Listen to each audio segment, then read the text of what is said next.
Hi, everyone. We're going to get started shortly. I'm just checking to make sure who is on. I know we had some folks who need interpreter services, and we'll just make sure that's all settled, and then we'll get started.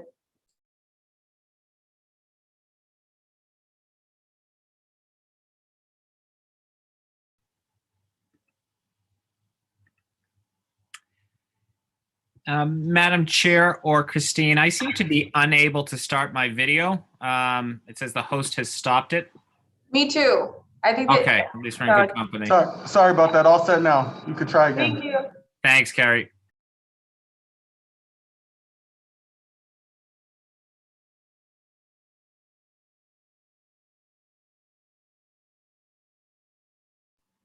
Eddie Flynn told me I had a face for radio, but I didn't think that would extend to Zoom meetings. You're okay there, Matt. You're looking great.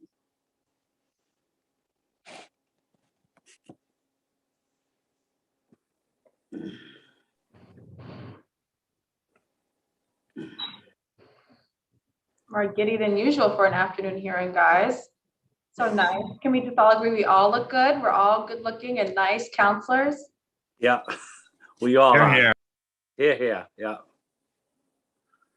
Speaking of counselors, I have Counselor O'Malley, lead sponsor, Counselor Flynn, Counselor Andrea Campbell. Who else am I missing?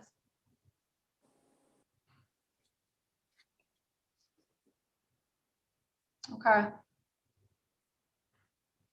And I know we have several panels. I do have this is to the lead sponsor, Counselor O'Malley, before we get started.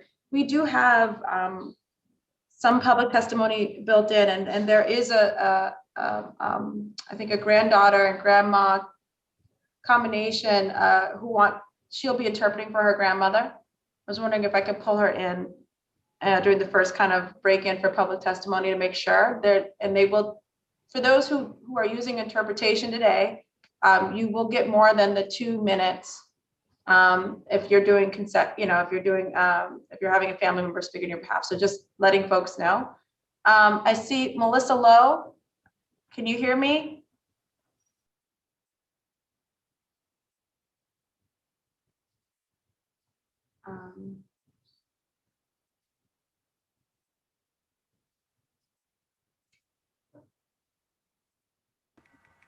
Yes, Counselor Edwards. What? So how would you normally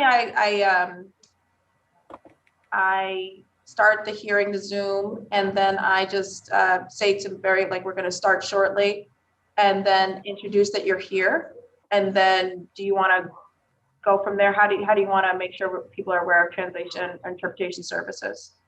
Sure, Counselor. Then I will make an announcement in Chinese that there is Cantonese interpretation available. Okay. And then I think Carrie then will put me in the Cantonese channel. Perfect. Okay. So I won't go too deep into the whole introduction, just who I am. We're going to get started and go to you when we start. Okay. Thank you, Counselor. You're welcome.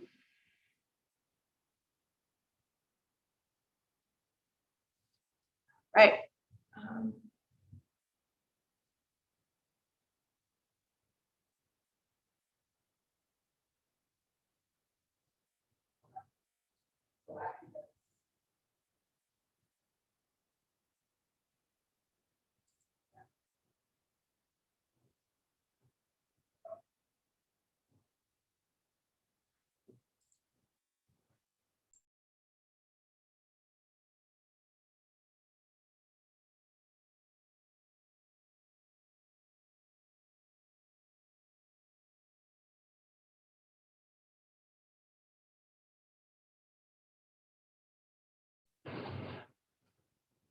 Just checking for additional counselors.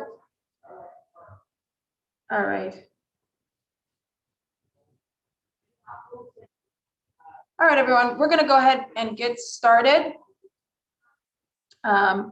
Before we go through the formal introduction and ways in which people can participate, I'd like to note that we have interpretation services being made available by Melissa Lowe.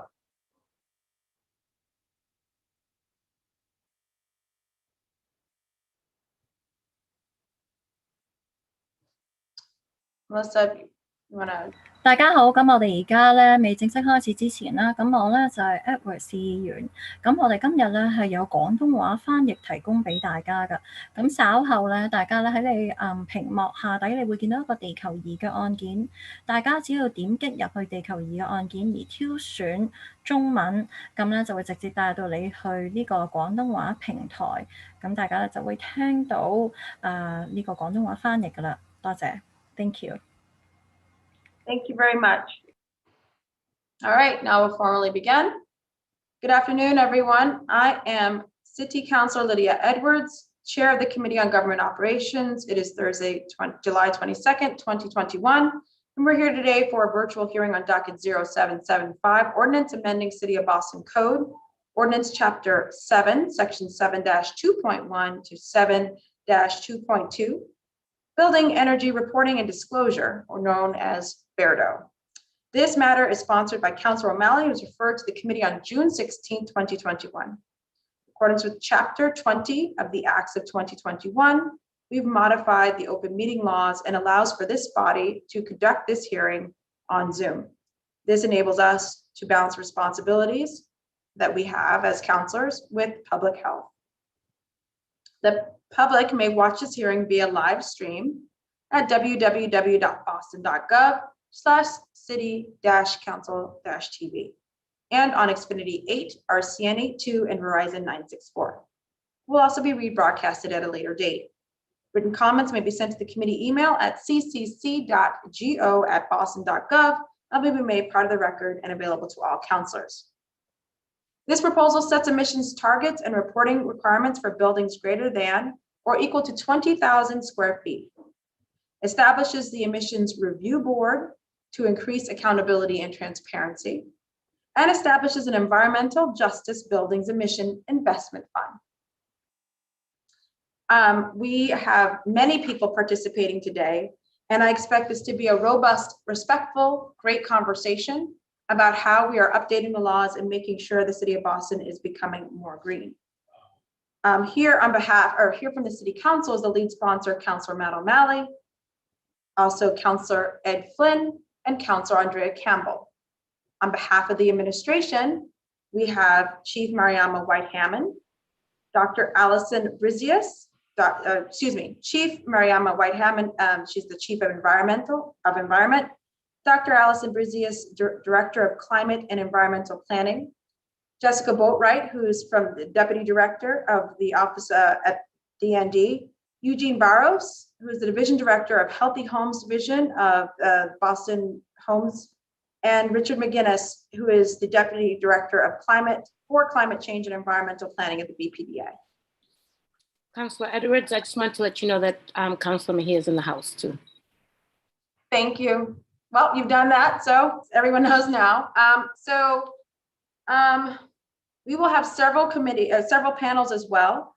There will be an institution panel that includes John Cleveland, Executive Director of the Boston Green Ribbon Commission, Dennis Carlberg, AVP for Sustainability at Boston University, Carol Wedge, CEO of Sheepley Bullfinch. Apologize for my mispronouncing. We've also been joined by Councilor Anissa Sabi-George.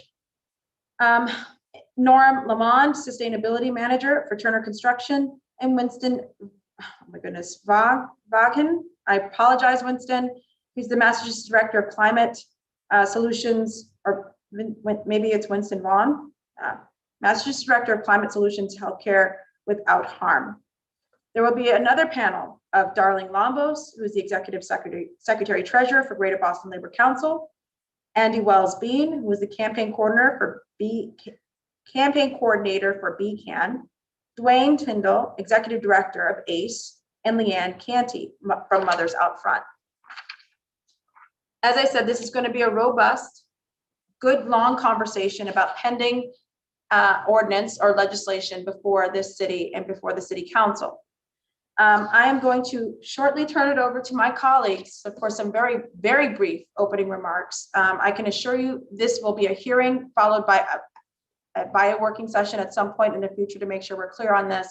But I made a commitment to my colleague on his way out that we will rise to the occasion and get this done. So With that, I am turning it now over to my colleague, my friend, Councillor Matt O'Malley for opening remarks, and then I will go in order of arrival to my other colleagues. Councillor O'Malley. Thank you so much, Madam Chair, and thank you for your just remarkable leadership and your much appreciated friendship on this and in all matters, environmental and beyond. This is a very good day. This will be a long hearing, but one that I am really excited that we are undertaking. So thank you to you for your quick turnaround and getting it scheduled, and of course to all of our colleagues. I know others will be joining us through the duration. Last month, I stood before members of the Boston City Council and introduced the Buildings Emissions Reduction and Disclosure Ordinance, or rather BERDO 2.0. This plan is the evolution of the almost decade-old Building Energy Reporting and Disclosure Ordinance, commonly known as BERDO, which I worked in concert with former Mayor Tom Menino in passing back in 2013. Purpose of BERDO 1.0 was simply to measure and manage utility usage in buildings over 35,000 square feet. The ordinance was an incredible legislative achievement, making Boston among the first cities in the nation to deploy a green building standard through municipal zoning requirements. Despite some vociferous opposition, it passed, and we saw incredible adoption from building owners in the years that followed. 8 years later, our city and our world look incredibly different because of climate change. Boston is now ranked 6th nationally for urban heat island intensity. We all felt it last month as the hottest June on record in Boston's history. We recognize that climate change is indeed a global challenge. Just a couple of days ago, we witnessed hazy skies across the city that were traveling sadly from the bootleg fire in Oregon, in Southwest Oregon. Now, I'm not conflating weather with climate change, but I'm just underscoring the fact that we are feeling it. We're seeing it. As a coastal city, we are particularly vulnerable. Now, this climate crisis can be mitigated with an obvious solution of decreasing our greenhouse gas emissions, and that starts with our buildings. Buildings account for over 70% of Boston's greenhouse gas emissions. Boston must continue to be a national leader in the fight against climate change by making drastic and necessary cuts to our greenhouse gas emissions and begin decarbonization. BERDO 2.0 strengthens our original goals by expanding the ordinance's focus to all of Boston's commercial, residential, institutional buildings that are 20,000 square feet or larger, or 15 or more units. This ordinance may only affect 4% of our entire building stock, about 3,500 buildings. However, that 4% accounts for nearly 60% of all building emissions. If passed, when passed, we will cut 37 million metric tons of greenhouse gases from the atmosphere over the next 30 years. The power in this ordinance is greater than if we were to remove every vehicle from the road of Boston and electrify every bus and every subway times a considerable number. We'll have more of an impact doing this right and doing this correctly. Starting in 2025 and following every 5 years after, we'll be setting aggressive but achievable metrics for buildings to reach a substantial cut in their greenhouse gas emissions. There will be different classifications for emission standards and requirements for each building type, from our hospitals to our universities.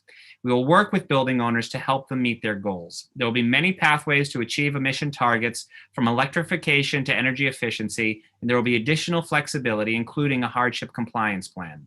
We will allow for alternative compliance that will help fund an account charged with environmental justice and renewable energy infrastructure. The update in this new amendment to the ordinance includes a new review board from the mayor and council, and most importantly, members of the community that will help guide us and inform these decisions. I'd like to thank the individuals and groups who've been pushing for this policy update and keeping Boston as a leader on climate change. They include, but are not limited to, the NRDC, who has been such a strong partner, ACE, Alternatives for Community and Environment, BCEC, Mothers Out Front, Boston Climate Action Network, the Sierra Club, the Conservation Law Foundation, and of course, the Green Ribbon Commission.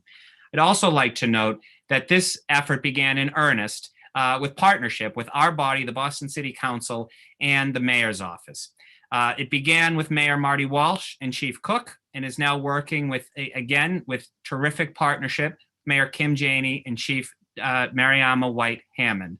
A special shout out to the indispensable Dr. Allison Breezius, who has been a tremendous partner throughout this duration, as well as Aladeen Draroff, who's had remarkable support on the ordinance's legal language and analysis, and Jessica Morris from my team, who has been our quarterback all along. This ordinance is not only community-centered, but also inclusive of the needs of large institutions, such as Boston's remarkable and life-saving hospitals. While Boston is not the first, but the fifth city to approach more aggressive building emission standards and decarbonization, this transformative ordinance will cement us as both a national and international leader in the fight against climate change. When it comes to the existential threat of climate change, we know what we must do: cut our greenhouse gas emissions. This ordinance is how we get there with supportive plans in place. When it comes to climate, there is no time to waste. We must get this done now. Thank you very much, Madam Chair. Thank you. We've also been joined by Councillor Wu. Councillor Flynn.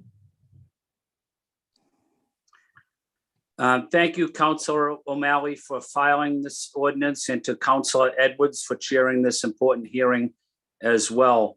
It is critical that we continue to work together to curb our emissions and fight climate change. And this ordinance is designed to set emissions targets for our large buildings so that we can move forward towards carbon neutrality. Climate change is a huge problem, and it's an issue that is especially impacting my district and District 2.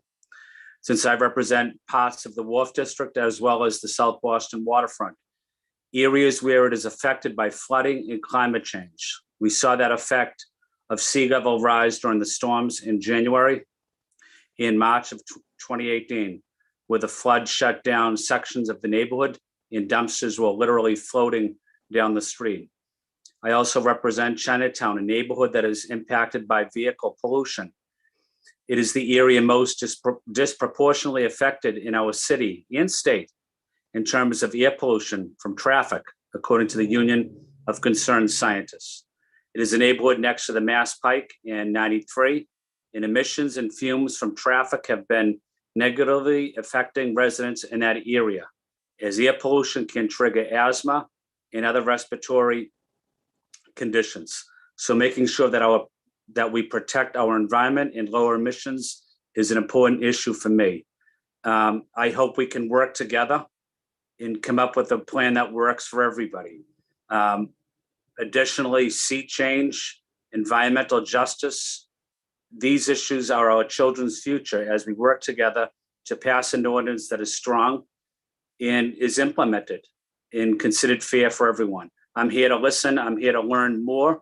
I also want to thank my colleague, Councillor O'Malley, for being a champion on this issue. I don't pretend to know everything about this subject, but I'm here to learn, here to listen. And thank you to Councillor O'Malley for providing us colleagues on the City Council as a resource on all things about the environment and how it impacts residents and how it impacts neighborhoods. Thank you, Councillor O'Malley, and thank you, Councillor Edwards. Thank you. Councillor Campbell. I know this is a long hearing, so I'll be really short and sweet. Thank you, Councillor O'Malley, for your leadership on all issues environment, and for filing this, of course, and for making sure that a lot of folks were engaged. We got a lot of emails of folks who are going to be participating. I know it's a long hearing, so I look forward to listening. I have to leave a little early, but I will follow up with you as a sponsor of the legislation. And thank you to all the residents for their advocacy as well. Thank you. And of course, thank you to the administration. We've also been joined by Councillor Braden. Councillor Mejia. Thank you to the chair, and thank you to Councillor O'Malley for sponsoring this incredibly important ordinance. Building in Boston contributes to nearly 3/4 of all greenhouse gas emission in the city. Between rising temperatures and sea levels, we are at a crucial moment when it comes to climate change in our city. We cannot wait any longer to do something about it. We must reduce our greenhouse gas emissions to meet our Boston goals to be net zero carbon by 2050. And we can't do it without targeting the big greenhouse gas emitters. An updated BERDO creates multiple pathways for building owners to meet the performance standards, including on-site energy efficiency improvements, purchasing clean energy, and alternative compliance payments. Which is ACP funds will be used to support other emission reduction projects with a focus on environmental justice communities. We are proud to have signed on to this ordinance, and we look forward to seeing it pass soon.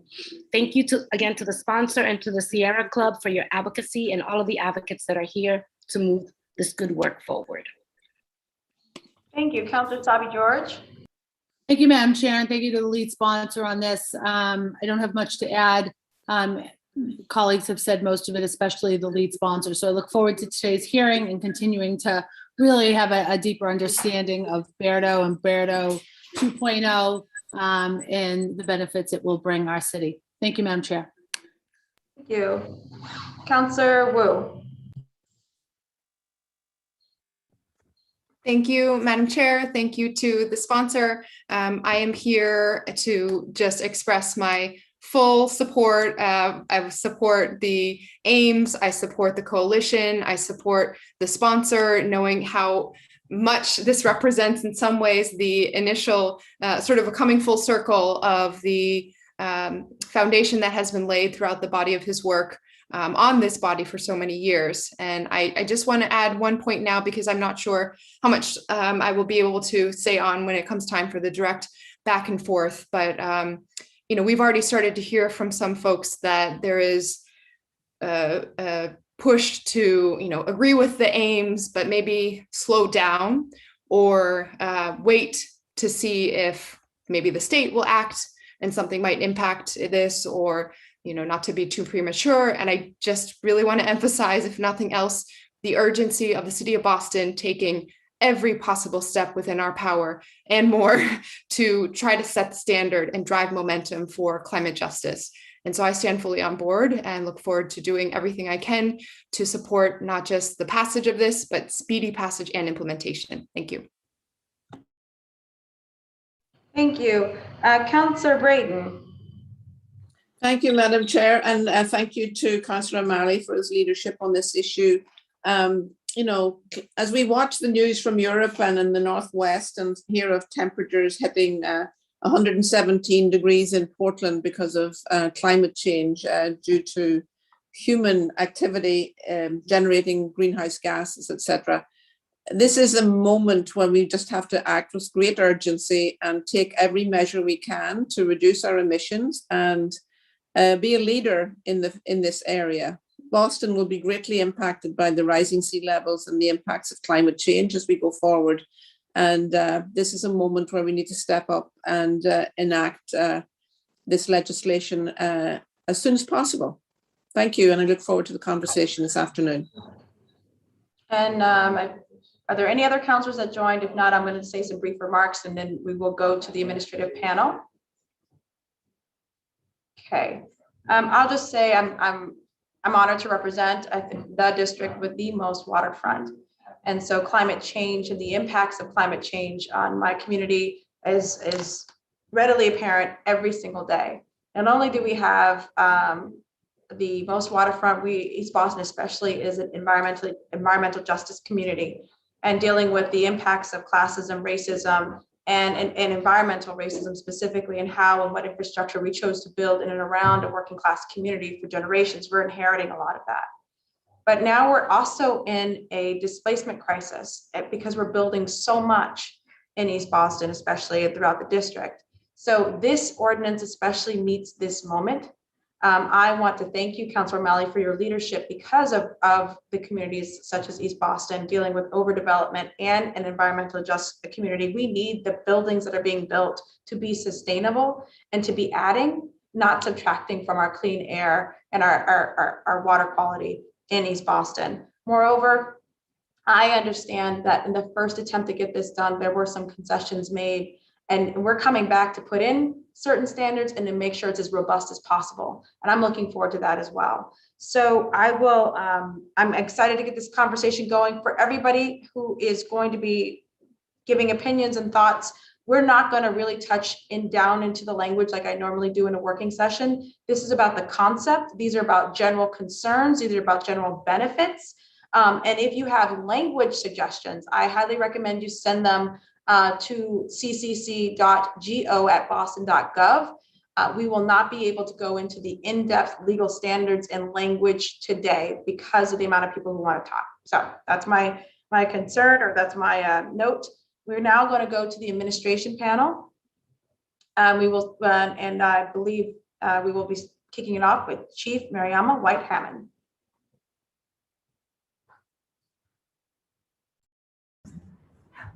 Hello. So we will start with Alison Brizius, who will present first, and then I'll follow.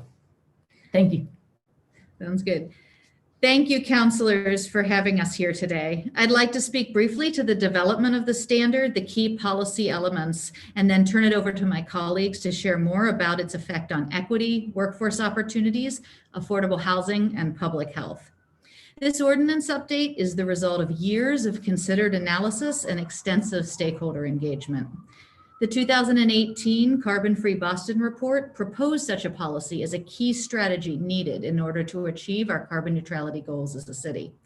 And the subsequent 2019 Climate Action Plan update identified this standard as a necessary and immediate next step and one of the most impactful policies that we could pursue to ensure that Boston is on that path. Over the last 18 months, we have convened a technical analysis group led by Synapse Energy Economics, including experts in building science, operations, construction, architecture, engineering, healthcare, renewable energy, and more. A residents advisory group led by One Square World and community partners, including Alternatives for Community and Environment, the Chinese Progressive Association, New England United for Justice, and City Life Vida Urbana, brought residents into the policy design process. The goal of this group was to develop a standard that minimizes harms and maximizes the benefits and opportunities for Boston's frontline populations. We also held community-wide open houses and convened numerous groups to focus on the unique challenges and contexts and opportunities for healthcare, affordable housing, higher education, real estate and commercial tenants, cultural institutions, labor, and more. A building emissions performance standard sets greenhouse gas emission targets, air pollution targets for existing buildings that decrease over time. As Councillor O'Malley said, the updated policy expands the range of covered buildings to 20,000 square feet or larger. But at the same time, it also gives those buildings and their owners more time to understand their emissions and plan for their future targets with the support of the city. And by setting out those targets today for the next 30 years and identifying those pathways to achieve the targets, we're providing long planning horizons for these covered buildings. We've been working with stakeholders to ensure that we've developed a policy that is flexible. Building owners have the flexibility in how they set their targets. They can choose from a default table that sets targets based on a building's unique use type, or develop individual compliance plans, treat themselves as a portfolio, or apply for a custom hardship plan for a unique context. They also have flexibility in how they can meet their targets. They can choose from a combination of on-site energy efficiency measures, electrification and fuel switching, procurement of renewable energy, or an investment in equitable emissions reduction across the city.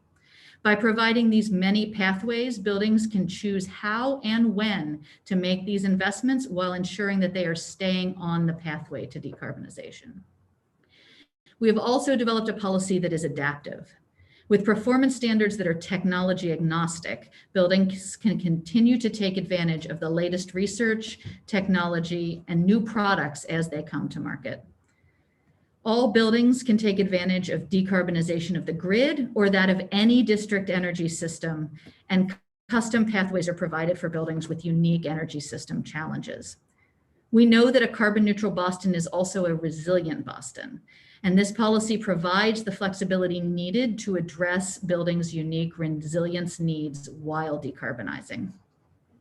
And finally, we've been working with residents to ensure that we've developed a policy that is designed to accomplish strategic emissions reduction while prioritizing benefits to environmental justice communities, green jobs, and providing transparency and accountability for all involved.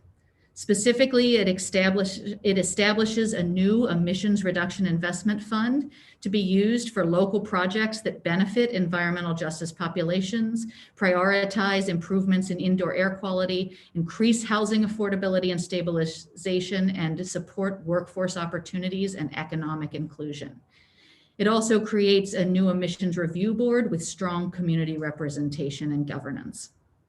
If you would allow me, I'd like to add my thanks to those that the councilors have already given. I'd like to thank Aladin Juroff at the Harvard Emmett Environmental Law and Policy Clinic for her wonderful support throughout the process in legal analysis and development of the standard. I'd like to add thanks for ACE, One Square World, Synapse Energy Economics, the Greater Boston Labor Council, the Chinese Progressive Association, New England United for Justice, City Life Vida Urbana, as well as the interpreters and artists who help make those meetings possible and engaging. Thanks to the NRDC, the Bloomberg American Cities Climate Challenge, the Green Ribbon Commission, the panelists speaking today, all of our many advisory group members and stakeholder participants for your expertise. It has truly been and will continue to be a group effort. I look forward to your questions. I thank you for your time, and I'd like to turn it over to Chief White Hammond, who will speak more about the broader goals of the policy. So thank you, Allison. And I want to thank again the counselors for their time. I know this is a busy time of year and really so thankful to see so many counselors making the time to be here today. As Councilor O'Malley mentioned, our changing climate is causing sea level rise, extreme heat, and stormwater flooding in Boston. And we've seen that this summer alone, as we've had heat waves in June like never before. And as right now in July, we are on track to set a record for stormwater. So I am here on behalf of Mayor Janey, who knows the disproportionate impact that these situations have on our most socially vulnerable populations. And she's committed to taking action to ensure the health and safety of Boston residents. Boston will benefit from a building performance standards through the creation of great jobs that pay well and allow you to take care of your family, and all sectors related to buildings, from architectural, engineering, equipment sales, installation. There are so many opportunities for people to find good work in this work. Boston families will also benefit with lower utility bills and improved air quality as we work to make sure that we are maximizing the efficiency in our buildings. By implementing this ordinance, Boston will become more resilient, and that is especially important for community of color and other vulnerable groups that have been disproportionately impacted by climate change. Often when people ask me how I define environmental justice, I have this simple answer. There must be equity between the benefits and the burdens. And we have found that the city has been booming over the last 20 years. There are many who have benefited from this great growth and economic activity in the city of Boston, but there are many who have not seen the same benefits. In the way we've set up this building performance standard, we are asking for those who have benefited during Boston's boom to be at the front of leading the effort to protect our communities and our city from the realities of climate change.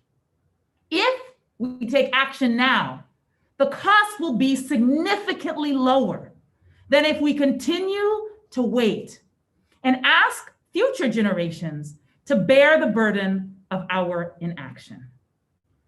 And so we see this as a real opportunity, particularly also including the Equitable Emissions Investment Fund that will give us an opportunity to support the kind of work across the city that will be important to make sure that climate justice is achieved so that those who have contributed the least to the problem of climate change do not continue to bear the greatest burden. I want to thank all of our partners at D&D, BPHC, BHA, OWD, and the many stakeholders who contributed time and effort to the policy development process. This ordinance is another step in a long process of Boston taking action on our climate goals. We know that it is not enough to write things down on paper if the policies do not follow those plans. I want to thank all of my predecessors dating back to 2013 when BERTA was first passed under Mayor Menino. And I want to thank Chris Cook and Mayor Walsh for shepherding this process over the last 18 months. Mayor Janey and I are glad to take the baton and move this to the next phase. And we are particularly grateful for the chance to collaborate with Councilor O'Malley in bringing this forward and with Councilor Edwards for stewarding this in her committee. When the first phase of BERTA passed, I was I remember there was a lot of crying and gnashing of teeth, as well as predictions that just reporting emissions would destroy the real estate industry. I would like to tell you I am here to report that 8 years later, the real estate industry is still thriving in Boston. It's doing really well. And in the last couple of weeks, I have received letters, potentially of a similar sort, from a number of large building owners, once again predicting that the passage of this ordinance will lead to their demise. I do want to take a moment to thank Beacon Capital Partners, whose letter you will hear later, for being courageous in supporting this and naming the need to move our building sector to the point of action. Now, I'm a minister, a person of faith, which means that I believe in the possibility of fantastical things. But I must admit that I have serious doubts about the assertions that this ordinance will cause the sky to fall. Nonetheless, I can say with scientific certainty that the seas are rising. That is not an assertion, that is a reality. And now is the time for us to save ourselves and our city. We think it is only the right thing to do, to ask those who have done so well to step out and take leadership so that all of us can thrive and survive in this new climate reality. And with that, I want to turn it over to Jessica Boatwright, from the Deputy Director for Neighborhood Housing and Development. Before you go, Jessica, first of all, I'm inspired. I feel like I was taken to church. So that was amazing. I'm sorry, that was completely amazing, Chief. And I did want to acknowledge, if I hadn't said it before, we've been joined by Councillor Bach. So I just try to get the councillors in when they come in. Turning it over now to Jessica, I would not, you get to follow the great Chief slash Pastor right now. Enjoy. Thank you, councilors. Thank you, Councilor Edwards, for giving me a breath after that really great introduction. Again, I'm Jessica Boatwright. I'm Deputy Director for Neighborhood Housing Development for the Department of Neighborhood Development. And I'm joined today by 3 D&D team members who've been really played instrumental roles in partnering with the Environment Department on this: Jay Lee, John Forback, and Joseph Backer. Thank you so much for having us here today. I'm really pleased to be in front of the council again to discuss the importance of moving the policy agenda to make a carbon neutral Boston. D&D's had a strong partnership with the Environment Department on the path to zero emissions and the importance of changing the way new buildings are built and existing buildings are retrofitted and operated. In 2019, we kicked off a participatory planning process to create new zero carbon standards for all city-funded affordable housing new construction. These standards are now part of our design guidelines, and they're a requirement for all new construction moving forward. It's timely now to address emissions reductions in existing buildings. Our staff has continued the cross-agency partnership on the policy for existing buildings that we are talking about today. We've worked together to proactively seek out conversations with affordable housing operators in creating an approach to zero emissions. We know that these will be important partners in continued refinement of the details of the proposed regulations and beyond. We are glad to see that there will be funding to help these property owners and that the policy has the flexibility necessary to help affordable housing buildings achieve the targets within their specific funding cycles and regulatory frameworks. We are committed to making Boston a healthy city full of buildings that are not only efficient, but also healthy and comfortable for their residents. The policy under discussion today will help us achieve this shared goal. Thank you very much. I'm going to turn it over now to Eugene Barros from the Boston Public Health Commission. Good afternoon, and thank you for the opportunity. My name is Eugene Barros, again, from the Boston Public Health Commission. I'm the Director of Healthy Homes and Community Supports, and I'm here to testify on behalf of the Boston Public Health Commission in support of proposed amendments to the Building Energy Reporting Disclosure Ordinance. We support this ordinance because climate changes and air quality are critical public health issues, and reducing emissions for our large buildings is an important step forward as we work to make Boston Public Health Commission's health equity and racial justice goals as a reality. Over the past year, the COVID-19 pandemic has highlighted the existing inequities in our communities, and the most vulnerable Bostonians have been hit hard by the pandemic. particularly people of color, low-income residents, and our frontline workers. They are saying, Mr. yes. Barrow, I apologize for interrupting. I just found out that our interpretation is not working. So Okay. as a matter of inclusion, we're going to pause this hearing until we figure out what's going on to make sure everyone can participate. So I'm going to take a brief recess. I don't have a gavel, I'm just saying that. And I apologize for interrupting, but I need to make sure that everyone is able to participate. 1 second.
Apologies, folks. We'll get started shortly. We think we fixed it.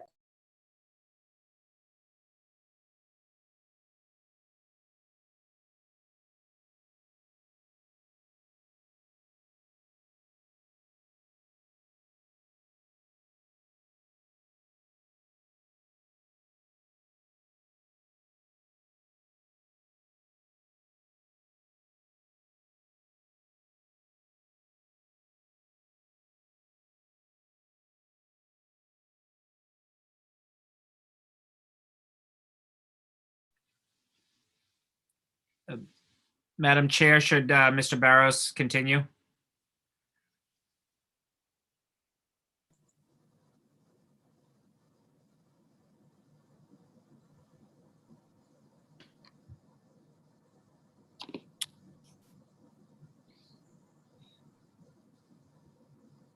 Madam Chair? She may have. Madam Chair, should Mr. Barros continue? I apologize. We're trying to fix it. So if you want to go ahead, Mr. Barros, and then we'll see. It might be on the receiving end of this particular person. So please. Okay, so as I was saying, during the past year, with the pandemic, has highlighted existing inequities in our communities, and the most vulnerable Bostonians have been hit hard by the pandemic, particularly people of color, low-income residents, and other frontline workers. And these are the same individuals that are disproportionately impacted and most threatened by climate change. And climate change, together with other natural disasters and human-made health stressors, influence human health and disease in numerous ways. Some existing health threats will intensify and new health threats will emerge. Not everyone is equally at risk. Important considerations include age, economic resources, and geographic locations. And in the US, public health can affect by disruption of physical, biological, and ecological systems, including disturbance originating here and elsewhere. The health effects of this disruption include asthma, increased respiratory and cardiovascular cardiovascular diseases, injuries, and premature deaths related to extreme weather events, change in the prevalence and geographical distribution of food and waterborne illness and other infectious disease, and threats to mental health. In addition to climate change consideration, this ordinance will make our housing stock healthier and have a positive impact on air quality. We know that improved indoor and outdoor air quality can lower the risk of certain conditions such as heart disease, stroke, asthma, lung cancer, and respiratory infections. In our work at Boston Public Health Commission under my division, the Healthy Homes Division, we see the health impacts of air quality every day. Housing conditions and indoor air quality play a major role in asthma control and management. Exposure to allergens has strong association with asthma severity. And according to Robert Wood Johnson Foundation asthma research, about 40% of asthma episodes are caused by by housing-based pollutants. Again, it is important to note that these health risks are not distributed equally across the population. Black, Latinx, immigrant, and low-income population in Boston across the United States have the highest asthma rates compared to white population, and also are more likely to live in substandard housing. These populations are at a greater risk for adverse health effects from poor housing, extreme temperature fluctuations, and pollutants that are linked to deadly, such as nitrogen dioxide released by building gas, which has been linked to cause death in people with asthma, and other pollutants emitted, released from fuels such as oil and diesel operated heating, ventilation, and air conditioning systems. At BPHC, we're here to tackle these issues through programs such as Breathe Easy at Home, which is a partnership between Boston Public Health Commission and Inspection Service Department. This program is a web-based referral system that allows doctors and nurses and other health professionals to refer their patients, Boston patients with asthma, for home inspections conducted by Boston Inspection Service. This program works with the landlords to ensure that the housing violations are repaired. The emissions reduction investment fund created by this ordinance would also provide new opportunities for projects that prioritize indoor air quality, among other projects that benefit environmental justice population. In closing, BPHC strongly supports this ordinance because it holds a promise to improve the health and well-being of Boston residents, especially for Black, Latinx, immigrant, and other low-income residents most impacted by asthma and climate change. Thank you so much for your time. And now I'll turn it over to Richard McGinnis. Thank you. Thank you, Madam Chair, Councilor O'Malley, and members of the council. My name is Richard McGinnis. I'm Deputy Director for Climate Change and Environmental Planning from the Boston Planning and Development Agency. The BPDA offers its support for amendments to the Building Energy Reporting Disclosure Ordinance. These updates have been long in the works, commencing with Carbon-Free Boston and the Climate Action Plan, two planning efforts with which the BPDA was engaged. We thank Mayor Janey and her administration, Chief White Hammond, and Dr. Brizius for keeping this matter on schedule, and we're available for any questions the council may have during the next panel. Thank you. Thank you. We'll now turn it over to some public testimony. As I had mentioned before, there were some members of the community, we'll get their names again, who are coming in, grandmother and granddaughter, who would like to testify. After them, we will have Walter Armstrong and Andy Krasner.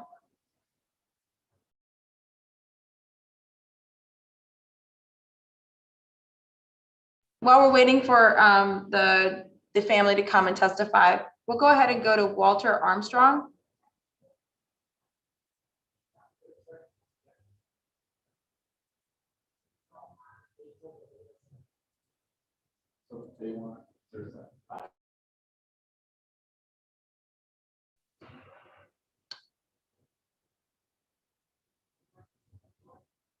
So I understand it's actually a group of folks who speak Cantonese who'd like to testify. So could someone, I don't know if they're, is it so?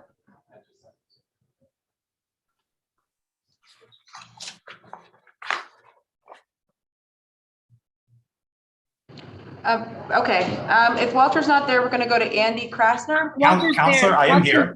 Oh, okay. I am Okay, here. Walter, go ahead. Sorry. Good afternoon. My name is Walter Armstrong, and I'm the Senior Vice President for Capital Facilities and Engineering at Beth Israel Deaconess Medical Center. As one of several healthcare and institutions in the Longwood medical area that strive to provide the Boston community with access to high quality care, Beth Israel Deaconess Medical Center commends Council President O'Malley, Committee Chair Councilor Edwards, and the entire City Council for your overwhelming commitment to reduce greenhouse gas emissions and address the impacts of climate change. The LMA is home to mission-driven, not-for-profit organizations that deeply understand the public health impacts of climate change and how residents in disadvantaged communities have been disproportionately affected.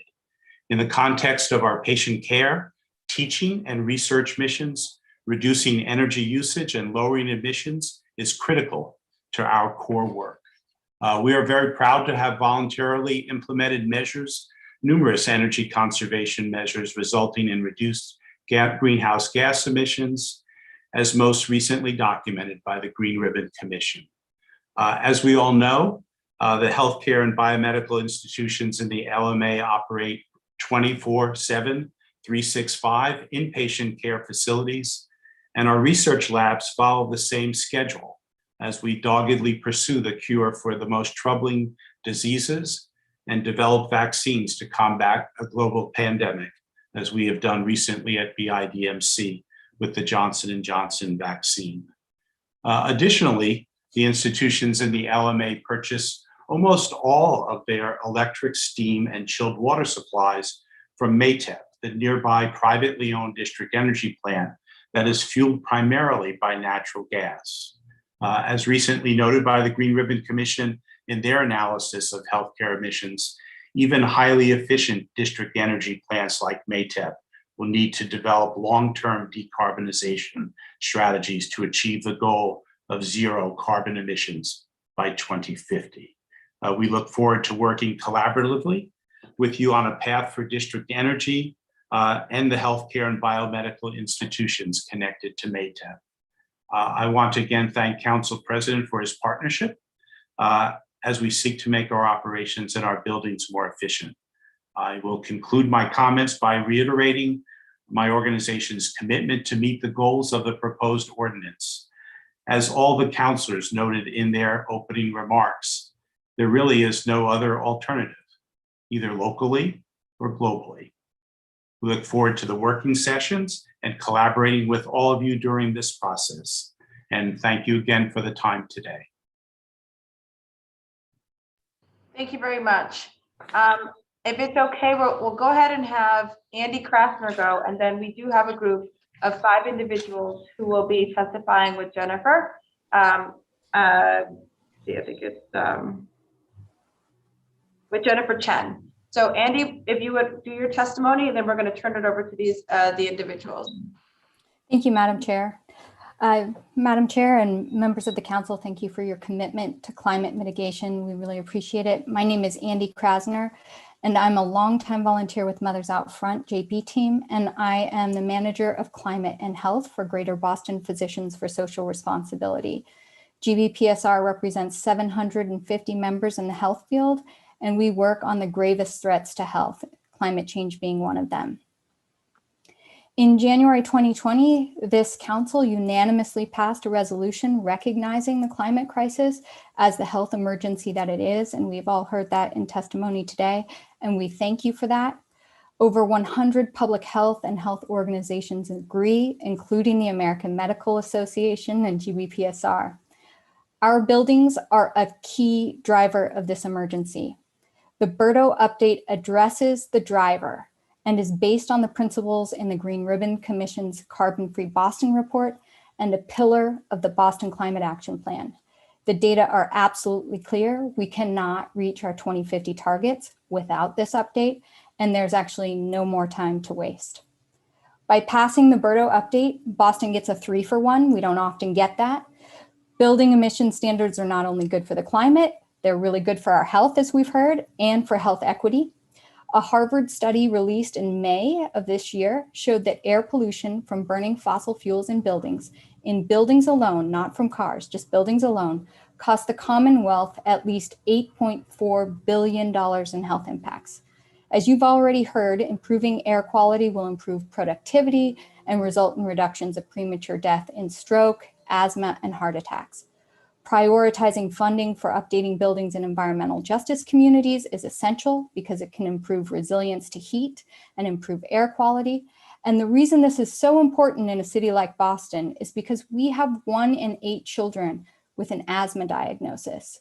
They are more sensitive to lower amounts of pollution. So this is essential for them. And by supporting and implementing the BERTO update as introduced, the council will be making Boston healthier, and most importantly, preserving a livable climate for the next generation. And really, we owe them no less. Thank you.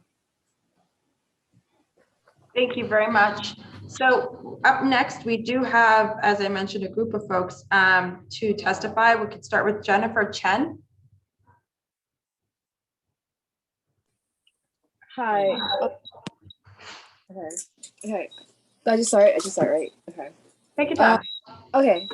Hello, my name is Jennifer Chen, and I just graduated high school at Josiah Quincy Upper School, the school in Chinatown.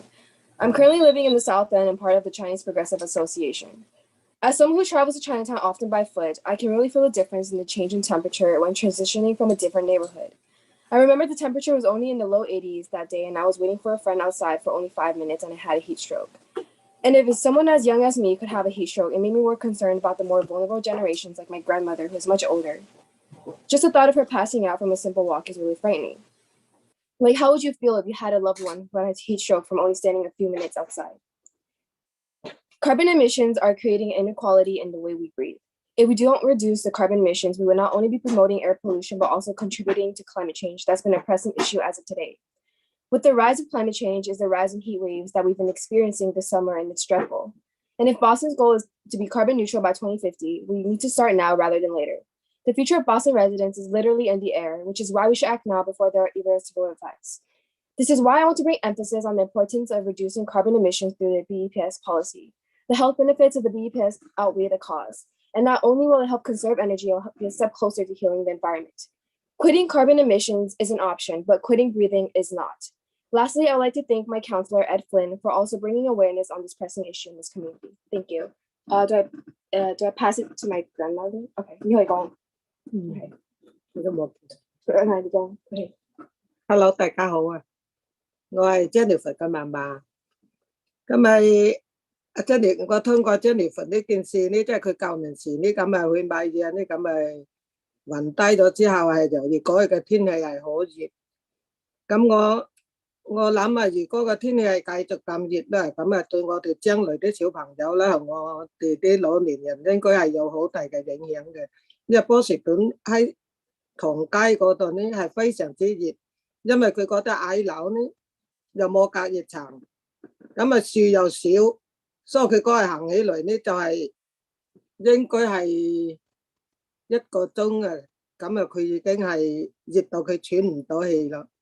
咁我哋平時咁咪去到嗰個天下圍宮嗰度呢，咁咪就行嗰10零20分鐘去到嗰度，真係越行就越熱，越行到唐街就越係熱，因為佢嗰度係水泥地，屋又矮，更加酷落嚟啦，真係非常之熱。我覺得呢個唐街嗰個氣候係非常之熱啦，咁啊我哋點去改善呢？咁我就想提嘅意見呢，就係話，好似唐人街咁，你話講就講咗好多年啦，嗰個氣候變化點去處理啊？咁啊，即係雷聲大咧，熱點少咧，我覺得係咪需要翻譯㗎？She said, there is someone interpreting, right? Or is she? And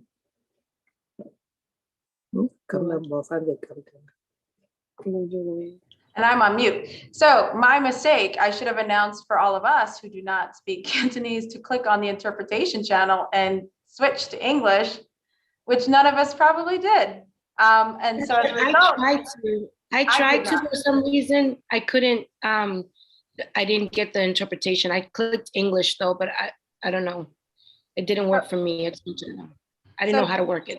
Okay, so Jennifer, would you be willing to summarize? And then we can switch over, or try to switch over on the global channel on the rest of our.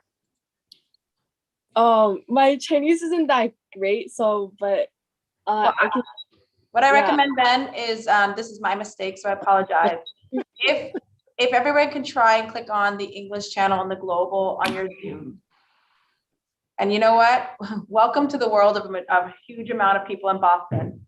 So for the, and I apologize for backing us into this world this way, but welcome to the world of a lot of people who don't speak English as a first language. So let's try it. We're going to click on the English channel, and due to my mistake, if we can have Pei-Ying do her testimony, and we're here for it. So. Oh, so she does it again? She can go again if she'd like. Could you explain it was my mistake though? That's why she has to do it again? Okay. 大家好啊，我叫余佩晶，係 Jennifer 嘅嫲嫲。咁啊，我即係舊年時呢，就係咁啊，佢就我又叫個孫啦，我哋去買啲餐啦，咁佢就去買餐。咁啊，去咗1個鐘多啲咧，咁佢就覺得已經係暈低就喺度啦，因為嗰日係好熱。咁我覺得呢個天氣嘅變化係好大啊，咁咪即係熱到喘唔到氣嘅時候，即係一個人喘唔到氣呢就會暈低。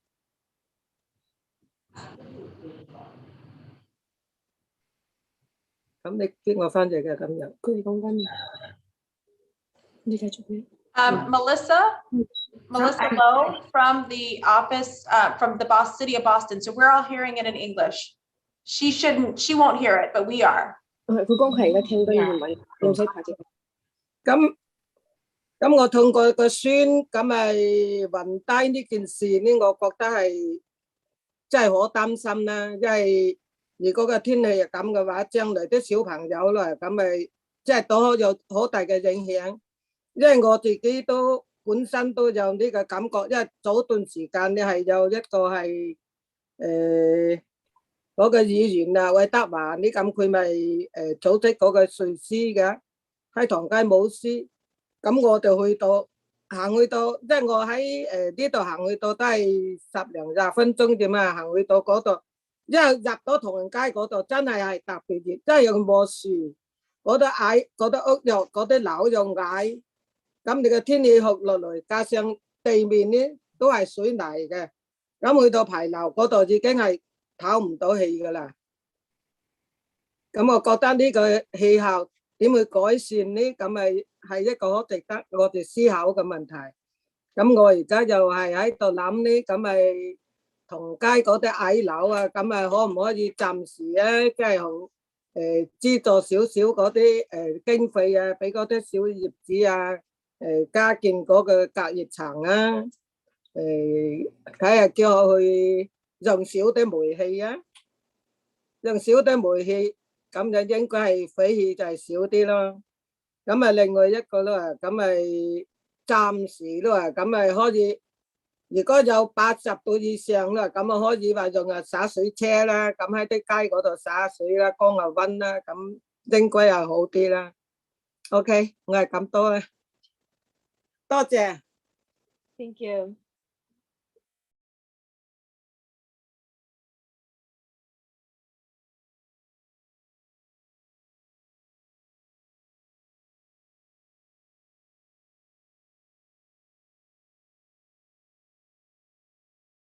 Thank you so much. And again, I apologize and thank you for your patience.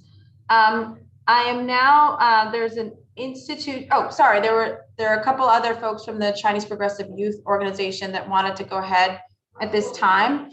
And we're going to allow them to go ahead. I'll just call out,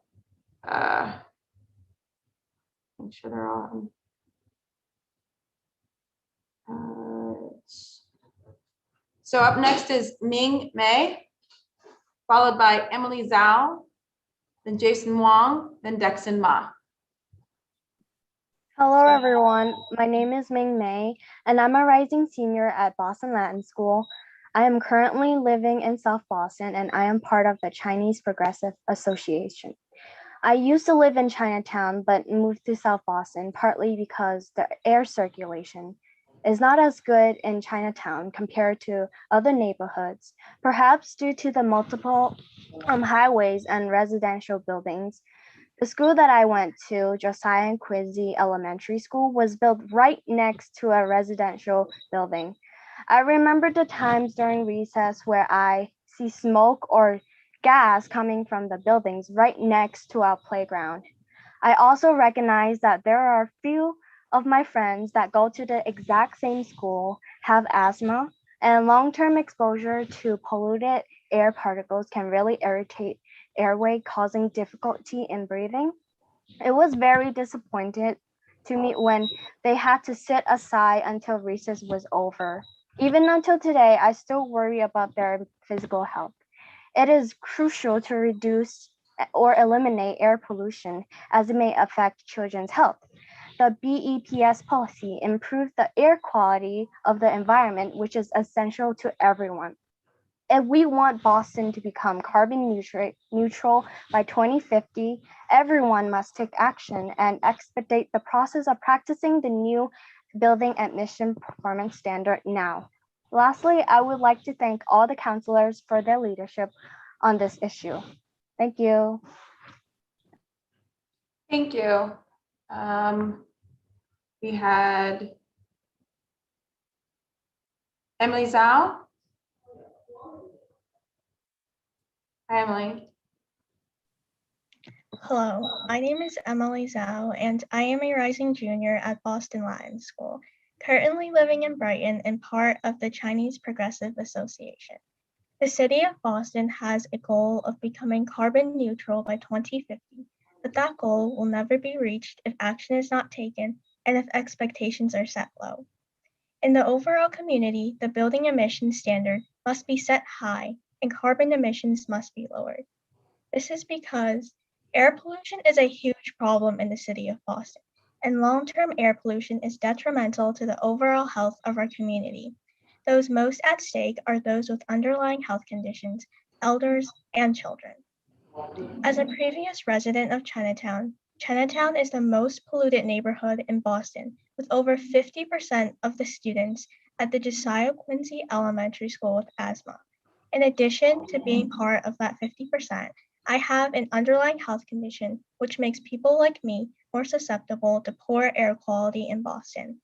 The environment one lives in has a big impact on one's health, and poor air quality can quickly lead to worsening health conditions, preventing people like me from going outside. After moving to Brighton, the air quality hasn't gotten much better. There is still a huge amount of fossil fuels emitted from buildings. By establishing this policy, health hazards will be significantly reduced, buildings with inadequate heating and cooling systems will be improved, and it will help people save a lot of money. The overall neighborhood will be more environmentally friendly, and the use of energy-efficient appliances and lighting systems are installed. I emphasize again that air pollution is a huge problem. Standards need to be set high, and now is the time to act, as this problem will only get worse. Everyone must take part, and there should not be an option to opt out of meeting the standards through offsets. Finally, I want to thank the counselors for their leadership on this issue. Thank you. Thank you. Jason Wong. Wong.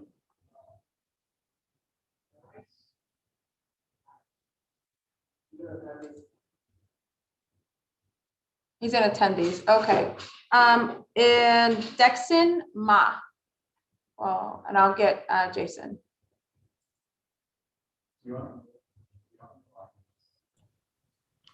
Hello. Hello. Hello, my name is Dexima and I'm a rising junior at John D. O'Brien. I am currently living in Chinatown and am part of the Chinese Progressive Association. As a resident of Chinatown, I would like to address the issues surrounding high pollution levels in my community. As a person who lives in Chinatown, I can't help but realize the quality of the air we breathe in has degraded over time. I am worried for the health of not only myself, but my community members as well. Over the years, I've noted a steady decline in my physique due to the negative effects of the poor air quality. My lungs are becoming weaker and it makes it difficult to breathe. As a person who enjoys doing sports and other activities, it is painful for me to go through such experience. As much as I love the community, I can't overlook the dangerous flaws as it could damage the future of our generation. I believe the main issue and cause of this problem is due to the lack of care Chinatown receives. A prime example would be the trash-filled streets that emits the strong stench that doesn't properly represent Chinatown. Another main problem would be the highway that brings a load of air pollution due to the tens and thousands of vehicles that drive across. Another root to the problem would be the lack of knowledge surrounding the situation. Upon further research, I learned of other negative side effects that others should take into consideration. If the community were to understand the harms, they would be more likely to take action. Due to my involvement with the Chinese Progressive Association, I've become more knowledgeable of how dangerous the air pollution level in Chinatown truly was. I want to devote my time to preventing further damage to the younger generation. As a result, I would like to support the building emissions performance standard policy and spread awareness of pollution issues in Chinatown. Thank you for listening to my side of the story. Thank you all so much. And Jason Huang, I believe yep, I see you. Hello, my name is Jason Hong. I'm a rising junior at John D. O'Brien, and I am currently living near Chinatown, and I'm a part of CPA and COI. I'm here to talk about some of the problems that's concerning health problems that may be caused due to neglect, pollution, and air quality roaming around Chinatown. It's very concerning to see that as the population of Chinatown rises, nothing is being done to prevent these factors, and it will eventually affect the state of these residents and future citizens. As a person with asthma, I know how troublesome the air quality will cause to the residents within their performance, health, and other reason issues. Due to me getting asthma, it made me performing physical activities more difficult to do without acknowledging the fact that it makes it harder to breathe properly and shorten the amount of oxygen that travels through my lungs. But we could not stop estate companies and building owners from producing carbon emission into the air. It will help prevent many more people residing in Chinatown from experiencing similar health problems. And if this is left untreated, then it may cause a worse amount of symptoms to emerge and devastatingly limit citizens' health. In order to prevent these issues from happening to future and current generations, I promote that the BEPS, Building Emission Performance Standards policy, should be in place to help counteract these problems and to help benefit the society and environment to become more clear and cleaner for the citizens to live. The BEPS policy will help bring cleaner installment to reduce carbon emissions and bring more renewable energy to be used as well. Currently, Chinatown is labeled as the most polluted place within Boston. Now, I think it's no surprise, judging by the amount of cars that are driven through the highways and a lot of polluted and disgusting areas. With the BEPS policy, it will help change Chinatown for the better and help maintain order. Even though it might not completely reduce all the carbon emission, it will be a first step to create a better conditions. As society is advancing, we should also consider the further increase in desire for a more favorable and safer environment to live in. So I'm here to state that air pollution is a big problem that cannot be avoided nor neglected, as it will cause serious harms and health concerns to people. We should quickly eliminate this problem as soon as possible, or else there might be irreversible effects that will come if we left this issue unsolved. In order for Boston to become carbon neutral by 2050, everyone needs to be involved within this solution by signing and advocating for the BEPS policy to pass. I would like to thank the council for their guidance and leadership for bringing light into this issue. Thank you. Thank you so much. Now I'm going to go back to counselors who can ask the administration questions, concerns, and thoughts. I'm going to, of course, kick it off to the lead sponsor, who will then take over for a little bit after and then I will return. But Councilor O'Malley. Thank you, Madam Chair, and thank you to all of those who just testified, particularly the young people. It's very inspiring, and You know, I remember testifying as a high school student for a city council meeting, so I look forward to following the career of these young leaders in the future, but thank you all. Given the fact that we have 2 additional panels after this and then quite a bit of public testimony, I'm going to limit my question to 1. I will then go to Councillor Flynn and then Councillor Mejia. Obviously, I use as much time as you want, but if we could keep it around 5 minutes, that would be ideal. And just the very simple question I'll give to Dr. Brezius and Chief White Hammond. Are you, or have you, or will you, and I know the answer to this question, make your department available to business owners who may have questions specifically on how this ordinance will affect them and walk through what the process would be or what resources are available? Can you just speak briefly about your outreach to the impacted businesses and how we're going to work with them to make sure this is done well? So absolutely, Councillor, and the short answer is yes. We have been, since we began this process 18 months ago, had an open door to any building owner, property manager, anyone else who is confused, concerned, interested to understand how their building is performing, how the standards might affect them, and the opportunity and strategies they can take. As part of this, we're also developing additional resource hubs and support for building owners and tenants to work throughout this process. Chief, do you want anything?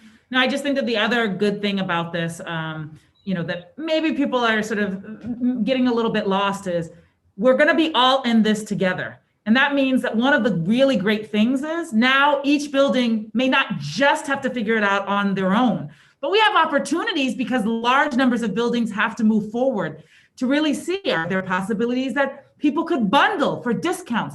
I think moving together and asking everyone to move actually creates an opportunity for us to move forward faster. So I caution those who might be concerned. It matters to us that this works. We're not just trying to be punitive. We're trying to not find ourselves all stuck in a dinghy in the middle of the ocean. And we know that we have to do that together. And so we are excited to really not just help them, but actually to take the learning from one building and say, hey, maybe we can use what we've heard here to help this other group. And I think that that's the real opportunity when it's not just each individual making it up for themselves, but buildings actually and sectors being able to come together. We look forward. We hope the Chamber of Commerce will join with us. We'd like to sponsor webinars and hearings and opportunities to bring people in, give them access to the best thinking and information so that we can all move forward together. Well said. And as I've sort of explained to folks, this is obviously an aggressive policy, but it's an achievable policy. The easiest thing in the world. We could pass an ordinance tomorrow mandating 50% cuts in greenhouse gas emissions by next year, and it would likely pass and be signed into law, but it would be very difficult to achieve. So what we're doing here is putting a deliberate blueprint, or green print, as I like to call it, in place. And again, I just want to underscore, this is the council and the administration working like a hand in a glove.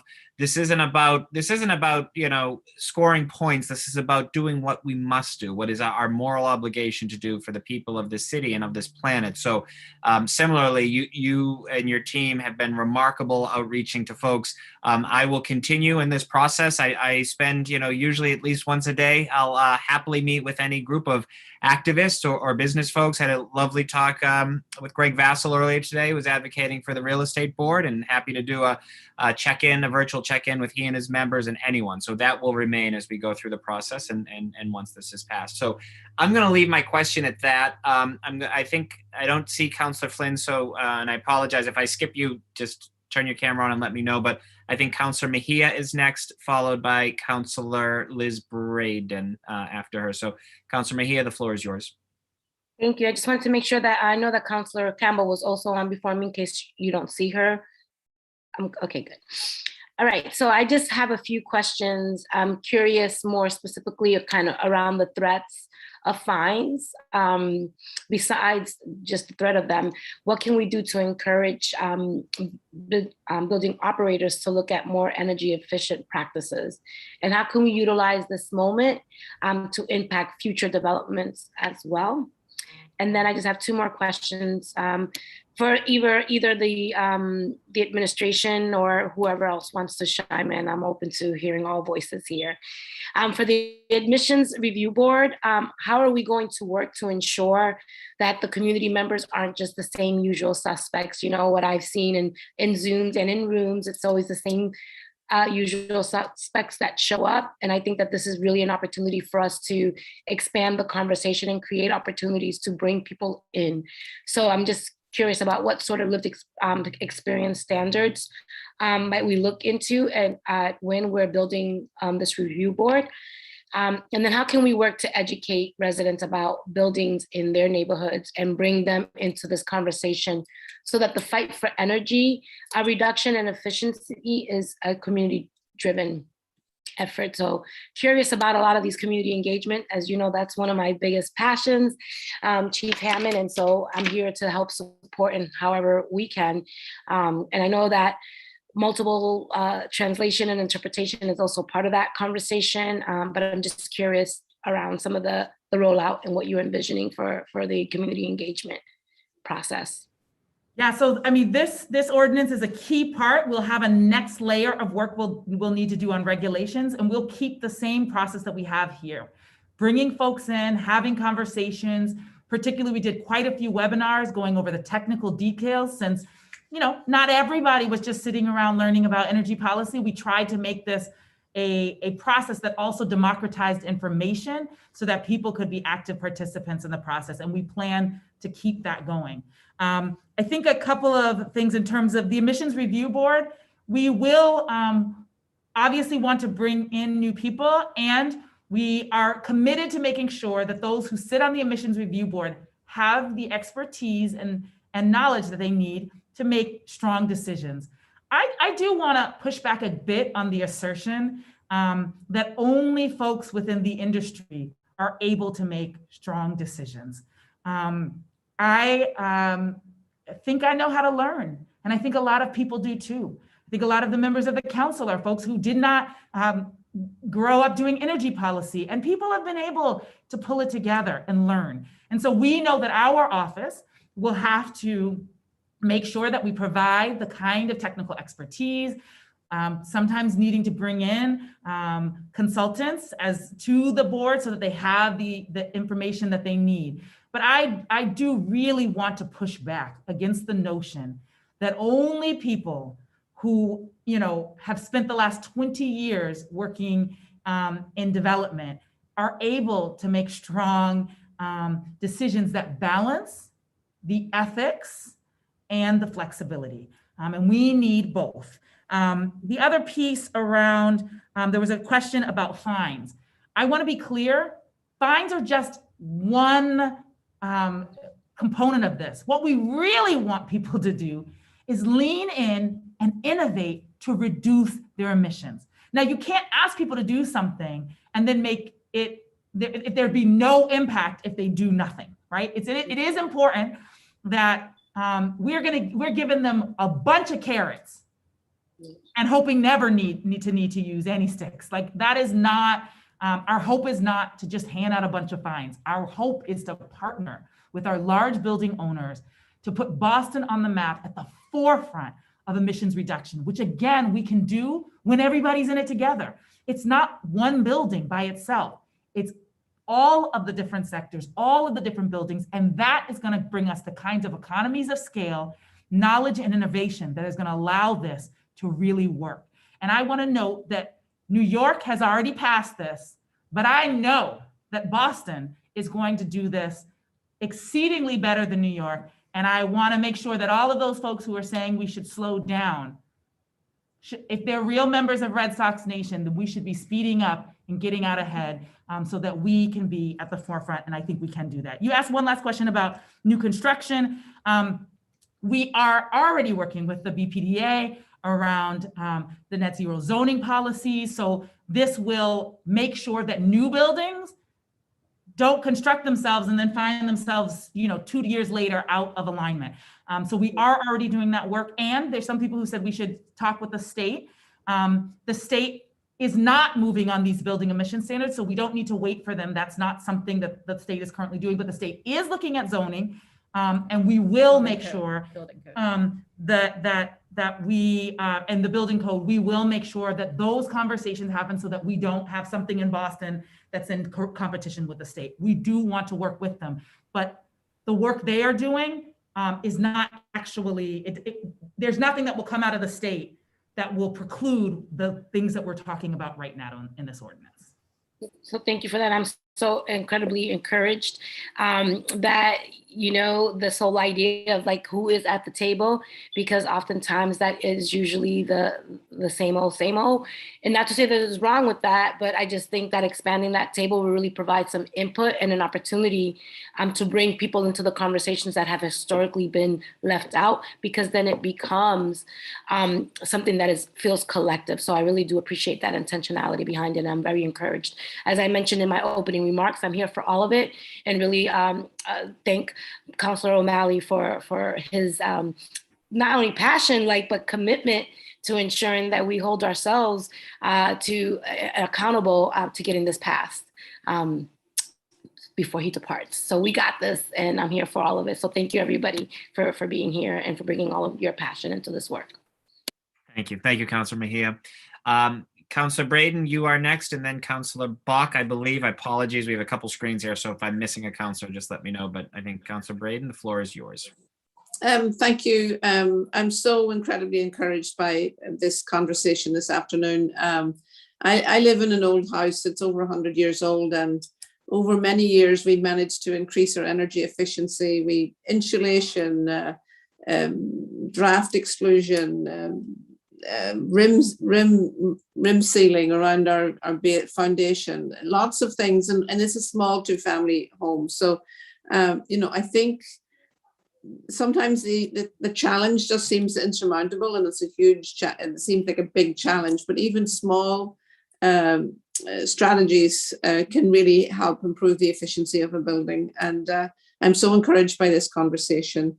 I don't really have any questions, only to just add my voice to the chorus of support for this initiative, and hope that we can get it across the finishing line in short order. So thank you all.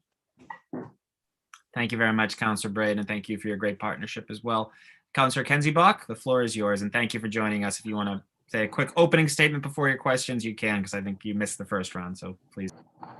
Yes, thank you so much, Councilor O'Malley, and sorry to be late. I did catch most of the administration's presentation, but missed my colleagues. But I have gathered that I think colleagues said pretty much what I would say, which is the time is now. Actually, the time was a decade or more ago, but here we are, and time only moves in one direction, at least for us. And so we need to do what we can and do it with speed and a sense of urgency. And I do think there's a fairly large gap between the way that our community is learning to talk about the urgency of climate change and the scale of urgent measures that we are actually taking.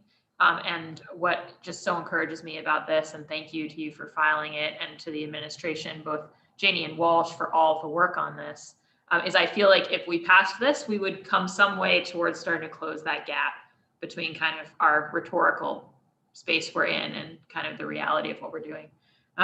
So really excited about this.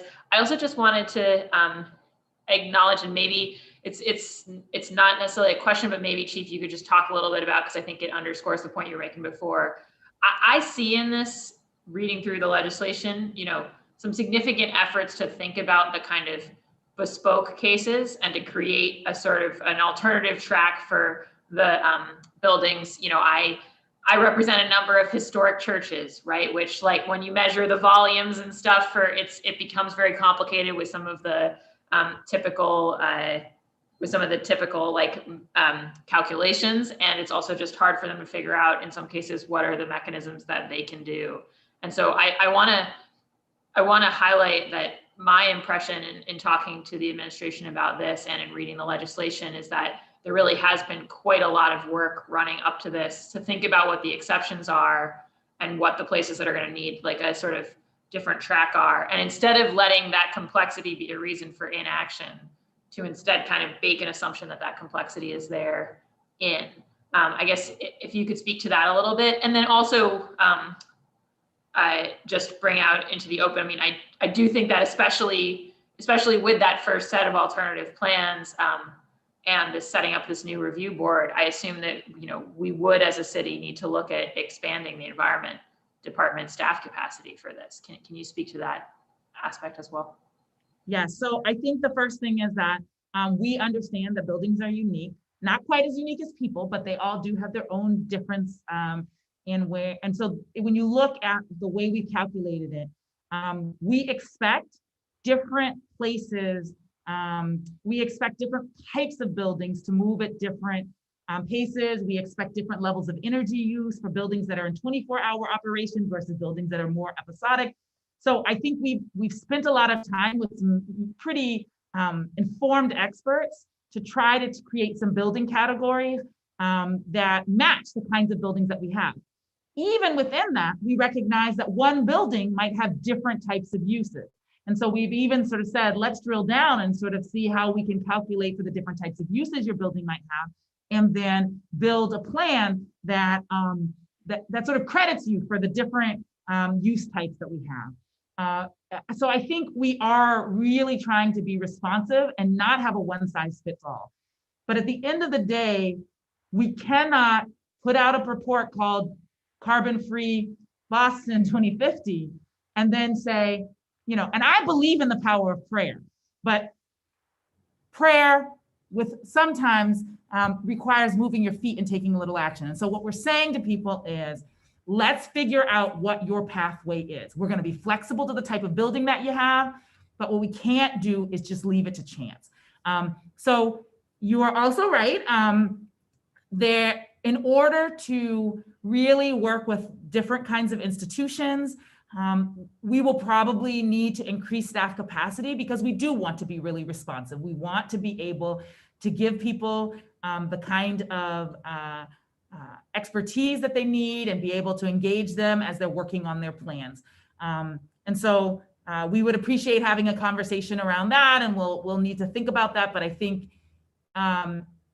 we also strongly believe, and I think my hope is that on the other side of this ordinance, and maybe even through this process, we can start working with the different trade associations and groups to start saying, how can we now create the subcommittees that begin to share information so that all of the different building types are benefiting from what each of them is learning, so we can all get there well together. So yes, we have baked in flexibility and paying attention to the specific needs.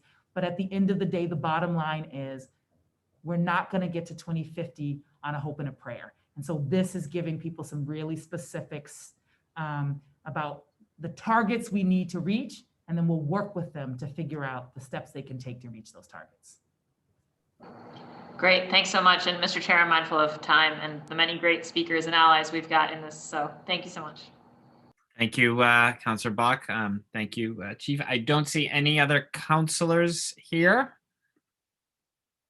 So hearing from none, we're going to move on to the next panel. I would ask our administration panel, if you are able to please stay on and just observe and feel free to chime in if you wish. But we're now going to ask the institutional panel to join us. I believe that all members are in, but if not, Kerry Jordan, perhaps you can let them in. I'm looking for John Cleveland, Executive Director of the Boston Green Ribbon Commission, Dennis Kahlberg, AVP for Sustainability of Boston University, Carol Wedge, CEO of Shepley Bullfinch, Norm Lamond, Sustainability Manager of Turner Construction, and Winston Vaughn, Master Director of Climate Solutions, Healthcare Without Harm. Ladies and gentlemen, if you want to begin, John, as Executive Director of the Green Ribbon Commission, I'd like you to maybe kick things off, introduce the panel, and feel free to give your opening statements. Welcome. Terrific. Thank you, Councilor O'Malley, and other members of the Boston City Council for this opportunity. My name is John Cleveland, and I'm the Executive Director of the Boston Green Ribbon Commission. As many of you know, the GRC is a voluntary network of 36 CEOs who have the mission of accelerating the implementation of the city's climate action plan by convening, organizing, and enabling leaders from Boston's key sectors. We've been partnering with the city on the development and implementation of the Climate Action Plan for over 10 years. We sponsored the Carbon Free Boston report that provided the detailed technical analysis for the city's roadmap to carbon neutrality. And based on this analysis, the city included a recommendation in the 2019 Climate Action Plan update to develop a carbon emissions performance standard to decarbonize existing large buildings, which this proposed ordinance does. This is a critical element of the city's plan to achieve carbon neutrality, and we urge the council to move forward on it with all due speed. At the request of Councilor O'Malley, we have organized a panel of individuals representing organizations that are members of the commission. This panel represents a diverse set of sectors, including commercial real estate, higher education, healthcare, construction, and architecture and engineering. I really appreciate that. Yeah, so we've been moving boxes a little bit. Sorry, Councilor Mejia, if you could just mute yourself, thank you. Oh, my apologies. Okay. The panel includes the following individual. Al Scaramelli, who's managing director of Beacon Capital Partners. He wasn't available to be here today, but I'm going to read a short statement on behalf of Beacon Capital. Dennis Carlberg with Boston University, Carol Wedge with Shepley Bullfinch, Norm Lamond with Turner Construction, and Winston Vaughn with Healthcare Without Harm. So I'm going to begin by reading a short statement from Mr. Scaramelli, who was not able to be here. This is a short version of the written testimony that they are submitting. My name is Al Scaramelli, and I'm a managing director at Beacon Capital Partners. Alan Levenhall, the CEO of Beacon Capital Partners, has served on the Boston Green Ribbon Commission since its launch in 2010. I am pleased to speak in favor of the amendments to the Building Reporting and Disclosure Ordinance proposed by Councilor O'Malley. Beacon Capital Partners has a long history of developing, owning, and managing commercial property in the city of Boston. We completed our first development in Boston, Center Plaza, over 50 years ago, and we now manage over 26 million square feet across multiple national markets. We've been leaders in the commercial real estate sector, advancing the sustainability of our properties. We've been an EPA Energy Star Partner of the Year for 10 consecutive years, and we have been recognized for sustained excellence since 2004. We have LEED certified over 56 million square feet of office properties. The GRC has been a strong supporter of the city's aggressive climate goals, including a 50% reduction in emissions by 2030 and carbon neutrality by 2050.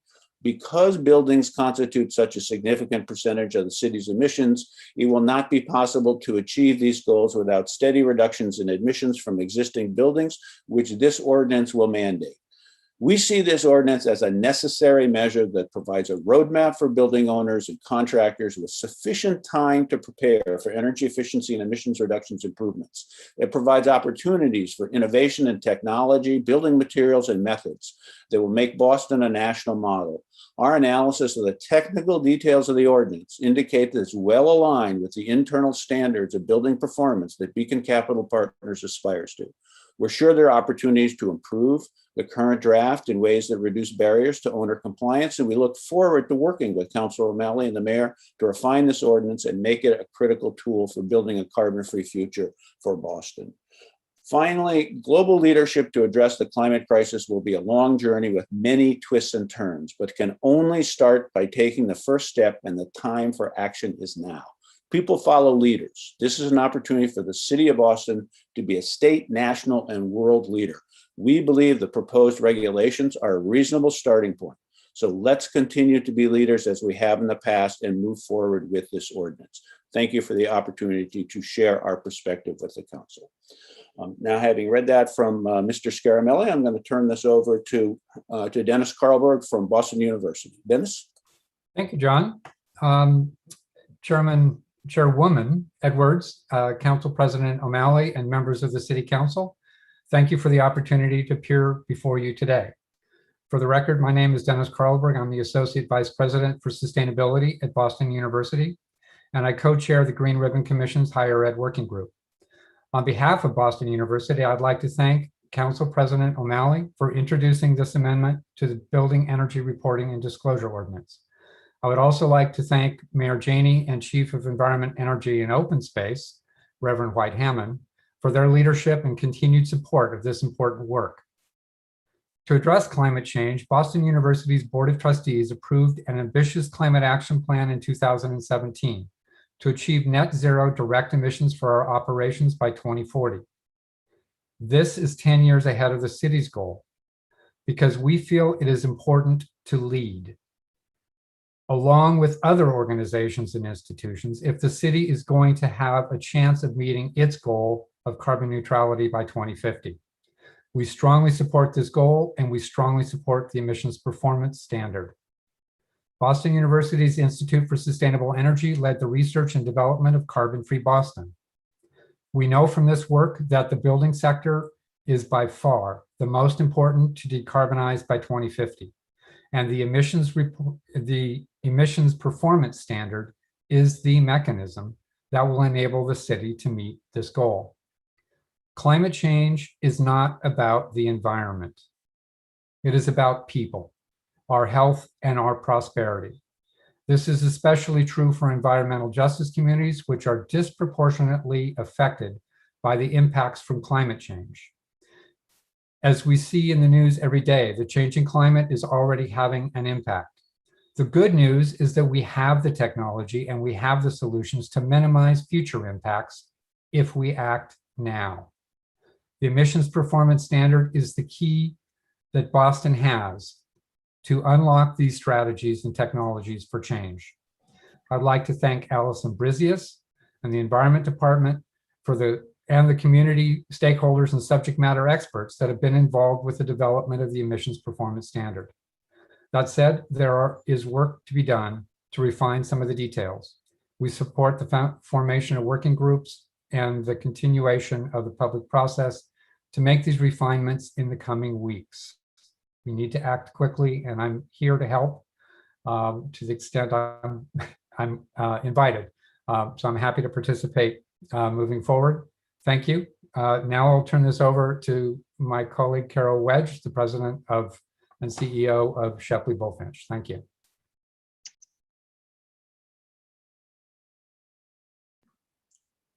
Excuse me, Carol, you need to unmute. It keeps remuting me. Okay, there we go. So good afternoon, everyone. Thank you, Chairwoman and Congressman O'Malley and City Council for allowing us to speak on this. I second, third, or many times over support all the comments that have been made today. We need the guidance of Berto to achieve the carbon-free Boston goals. I'm speaking as a member of the Green Ribbon Commission, but representing architecture and engineering. And the thing I would share is that we have the talent in Boston and the design firms and the engineering and construction firms to help the city get there. We've been offering case studies and engage very directly with the city to understand what the implications are for our clients and for building owners.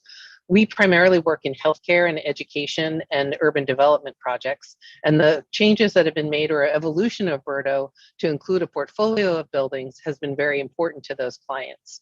The other thing I'm excited to see is the investment fund, because we know that not everyone can afford this in a traditional way. And so we have to help people with that kind of funding that will help support them in addition to the knowledge and talent. Architects have known for decades that they must address the climate impact of buildings, and we're very supportive of Berto, and we're here to help the city in this process. Thank you very much, and I'm going to introduce Norm Lamond, the Sustainability Manager of Turner Construction.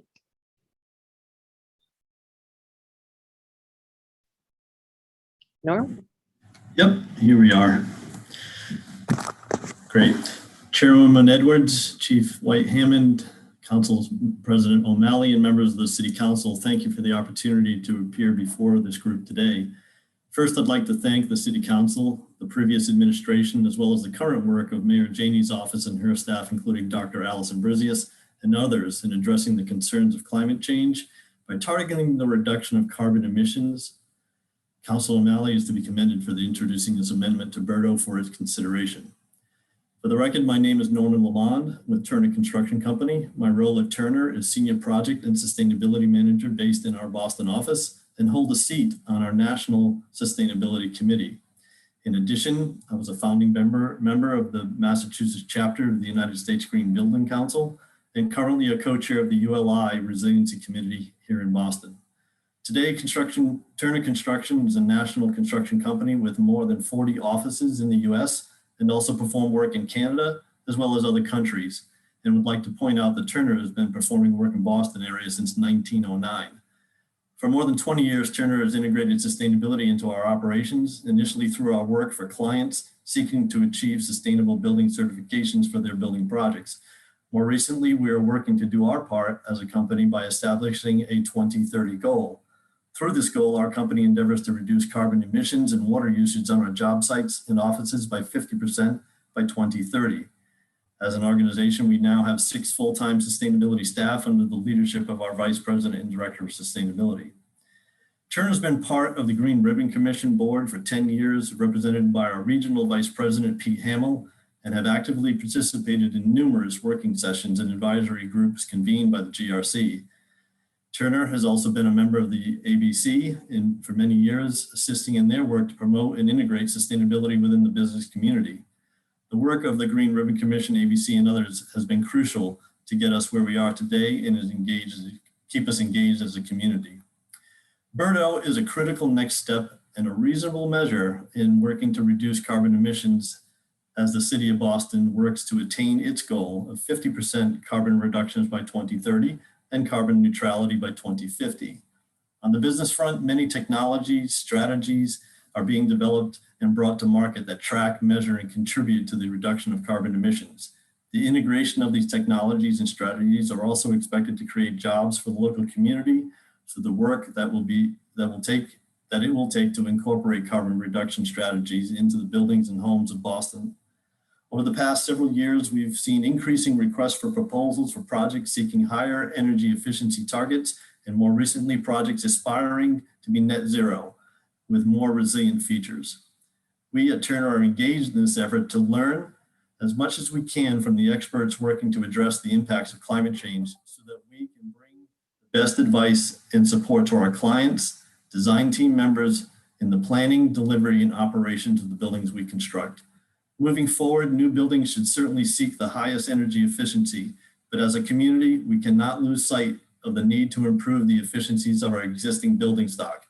We see that BERDO is trying to do just that and support the advancement towards its adoption. Of course, there may be opportunities to improve the current language of BERDO, and we look forward to, if asked, to engage in the continuing conversations that would be necessary to do that.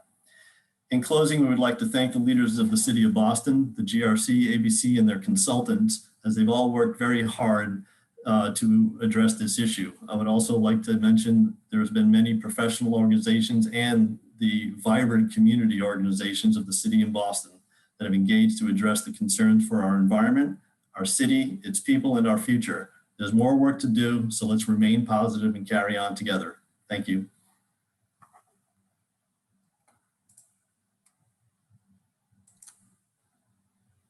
So Winston, you're up next. Good afternoon, everybody, and thank you. My name is Winston Vaughn. I'm the Massachusetts Director of Climate Solutions for Healthcare Without Harm, an international advocacy organization that works to advance sustainability, equity, and resilience in the healthcare sector. Along with my colleague, Eugenia Gibbons, we serve as the co-coordinators of the Boston Green Ribbon Commission Healthcare Working Group, which is made up of the world-class healthcare institutions that call our city home. I'm here today to speak in favor of the amendments to the Building Energy Reporting and Disclosure Ordinance that have been introduced by Council President O'Malley.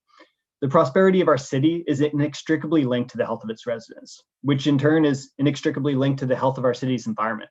The heat waves, extreme storms, flooding, and wildfires that have dominated the news in recent days and weeks have again shown us that there is no greater threat to the future of our city and to the health and safety of its residents than the climate crisis. Our healthcare institution's core mission is to heal. Now, to pursue that healing mission in the context of a rapidly changing global climate means taking bold action to reduce healthcare's contributions to the climate crisis. It also means recognizing that we must begin to prepare for the impacts that we are too late to prevent, re-envisioning our healthcare institutions as anchors of resilient, sustainable, and healthy communities. Boston's healthcare leaders have long recognized that fact and have begun to take action. A report we released a few weeks ago on behalf of the Green Ribbon Commission Healthcare Working Group shows that the Metro Boston healthcare sector has actually reduced their emissions by 18% between 2011 and 2018, despite growing its building footprint by 10% and serving more and more acute patients. That full report can be found at the Boston Green Ribbon Commission website if anybody wants to look at the details. These impressive gains were driven by a number of factors that we don't have time to cover here. But the biggest impact came from Mass General Brigham and Boston Medical Center's shift to renewable and zero carbon electricity. If the whole healthcare sector in Boston were to transition to 100% renewable electricity, it would reduce healthcare's emissions by 38%, most of the way to achieving the city's goal of 50% reduction by 2030, which would be codified by these amendments. The report also identifies a number of challenges to fully decarbonizing hospital buildings beyond that 2030 target, so by the 2050 goal. Hospitals are, of course, incredibly energy-intensive facilities that operate, as others have mentioned here, 24/7, 365, and must continue to operate even during the natural disasters driven by the climate crisis. Decarbonizing healthcare facilities, including the district steam systems and CHP systems that ensure continuous operations, can and must be achieved. But we must do so in a way that actually makes those facilities, as well as the communities that they serve, more climate resilient and more resilient to the challenges ahead. This is no easy task, but it is a necessary one, and one that, if we do it right, will actually build a more sustainable, equitable, and resilient Boston that can serve as an example to the rest of the world. Thank you so much. Wonderful. That's everyone, John? Or did you have Yep, any? that's it, Councillor. Terrific. Well, again, thank you all, particularly John Cleveland, who's been doing this incredibly important work for little glory and even less pay, but he's doing it because he believes so strongly that we need to do this, and we need to have an approach of working together, finding ways to effective solutions, which is evident in this ordinance. To answer a question, I think Norman, Dennis, and perhaps others had, Carol may have asked about the desire to continue to work in the weeks ahead. If asked, you are all asked, and you are all being dragooned into continued service in this. And I appreciate talking about the weeks ahead, not the months ahead, because it is vital that we will obviously, have a working session after this, but it's vital that we get this done in relatively short order. But of course, we want your continued partnership and works, and we appreciate all your work done thus far. Again, I want to defer my questions to my colleagues. So first up will be Councillor Mejia, then Councillor Braden. And if Councillor may have stopped by, if Councillor Mejia needs a moment, we can start. We'll start with you, Councillor Braden, and then go to Councillor Mejia. Thank you. Thank you, Councillor O'Malley. I'm really pleased to hear from all of the panelists this afternoon. I'm just curious about and encouraged by the commitment to cross collaboration and teamwork, because we're all in this boat together, and the only way we're going to make any progress is if we all work together. So thank you. And just in terms of implementation and buy-in, I'd love, and maybe this may be directed more towards the gentleman from Turner. How do we motivate our other developers and members of our real estate community to really get on board and appreciate that this is such an extremely important and urgent issue? How do we get them all in on this? Well, great question. I think it's what I've learned through the process is really that it's a conversation, and sometimes the conversations go quick. Sometimes it just takes time. We've been totally encouraged by the work that GRC has done to convene these types of conversations, as well as the ABC, and the community engagement and the community organizations has just been wonderful to get all of the perspectives that have been brought to bear on this topic. So I think we just need to continue on with that. Very good. And in terms of implementing, is there anything more that the city can be doing to motivate participation in terms of zoning requirements and energy, just really there's a carrot and the stick issue in terms of subsidies or encouragement for greater participation? We're looking at all the tools in the kit here? Sure. I'm not sure if was that directed for me? Sorry. Yes, I think so. Yeah. You're the person from the development community. That might be the best person. Yeah, well, we as a company are not developers per se, but there's one segment that hasn't really been talked about right now, but I think that it's worth considering and thanking. The higher institutions that we have here in Boston have just been excellent in engaging in advancements of technologies and working to learn as much as they can about these global issues and trying to integrate that into the classroom. Our future are in these classrooms and they're in these labs. And I think the more that we recognize the fact that there's a lot of economy that can be grown in the advancement of these technologies, we're all in this together. And I think that's one area that I've been encouraged to see and look forward to seeing it evolve further. So that would be one area, is our local higher institutions. Very good. Thank you.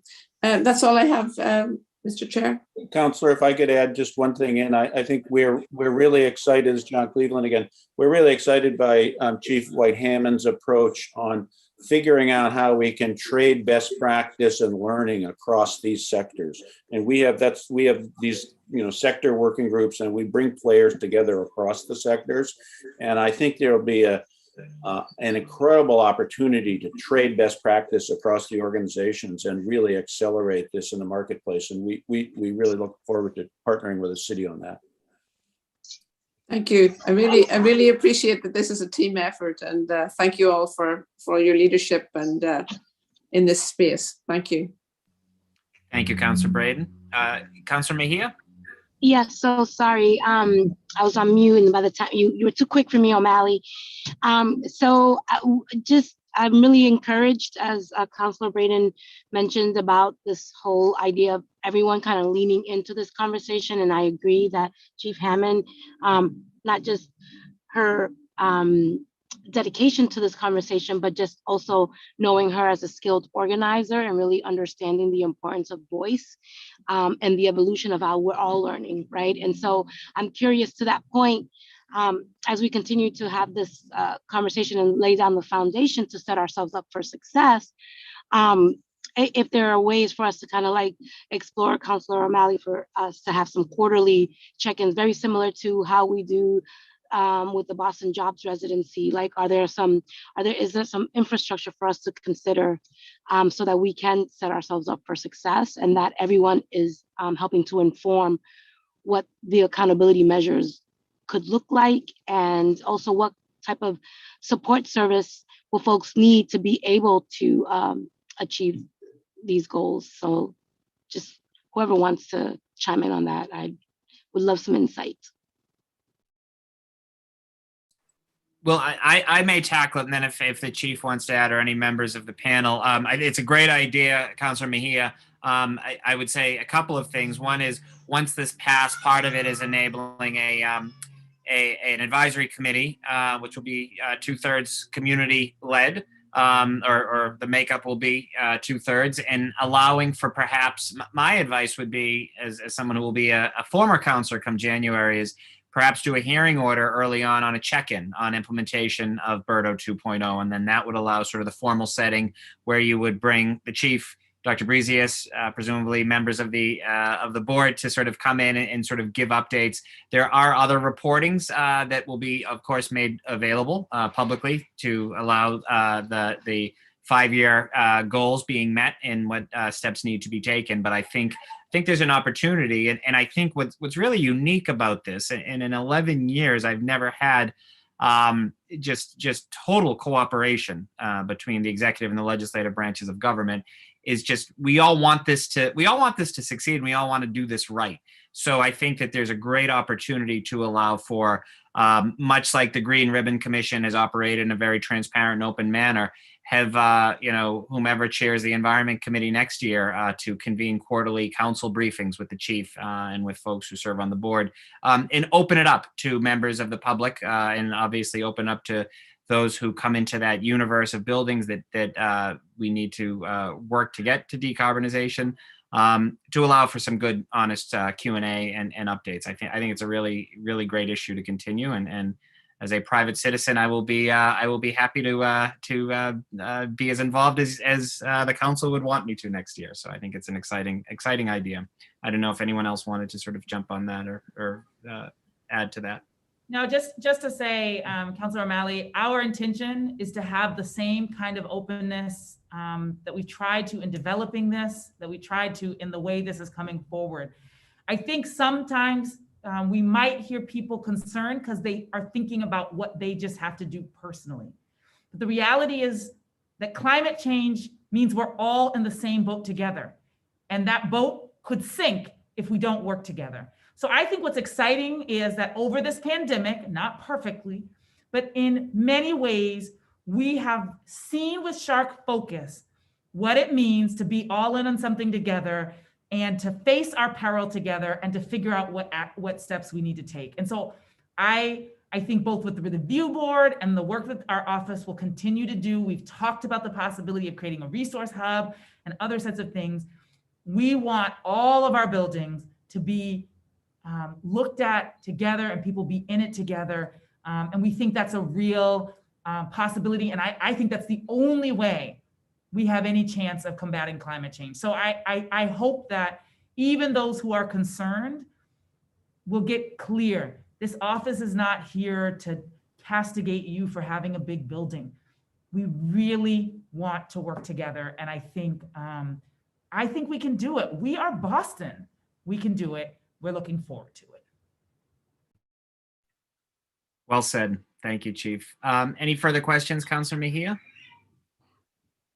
And I don't believe Councilor Bach has joined us, so I will conclude this panel. Oh, I see the chair is back. So, Madam Chair, we just got through questions for the institution panel, the GRC panel. So I'm happy to give you back the virtual gavel, and I know we're up for advocates next. Yes, we are. And thank you so much for chairing while I had to step away. For the advocates panel, we have Darlene Lombos, Executive Secretary Treasurer of the Greater Boston Labor Council, Andy Wells-Bean, Campaign Coordinator for BCAN, Dwayne Tyndall, Executive Director of ACE, and Leanne Canty of Mothers Out Front. We'll start with Darlene. Thank you so much, Madam Chair, and good afternoon to everyone here this evening.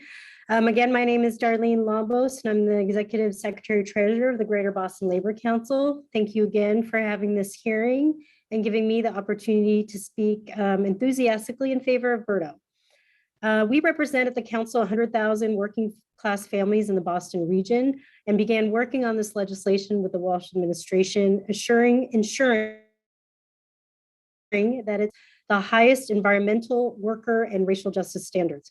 What we call at the Green Justice Coalition, the triple win framework that centers climate policies on what's most beneficial and just for people of color, workers, and the environment simultaneously. We are honored to continue this work with the Janey administration through Chief Mariama White-Hammond and all the city councilors here today to bring this important legislation over the finish line.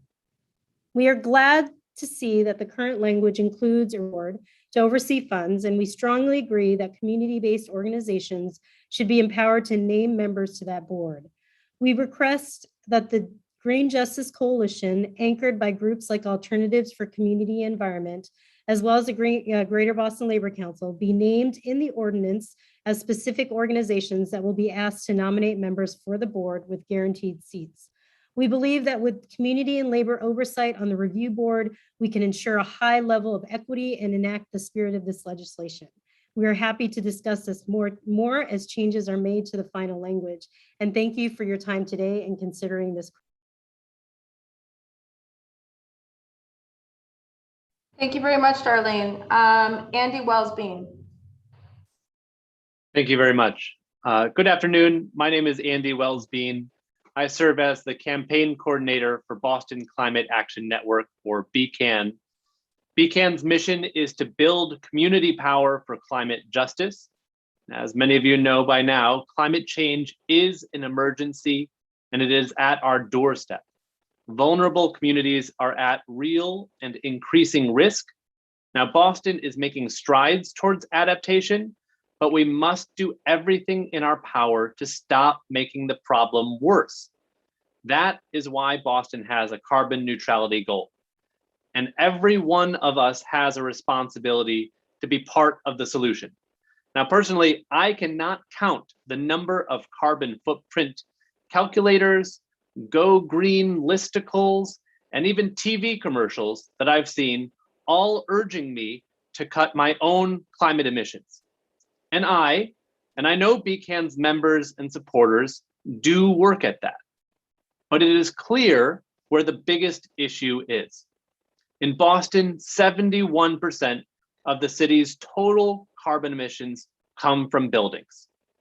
Learning that surprised me, but what I found truly astonishing was that fewer than 3% of those buildings were responsible for about half the whole city's carbon footprint. To meet our climate goals, those who are emitting the most must be doing the most. BCAN has brought this issue to neighborhood civic associations, to student groups, and on the street to many hundreds of people more.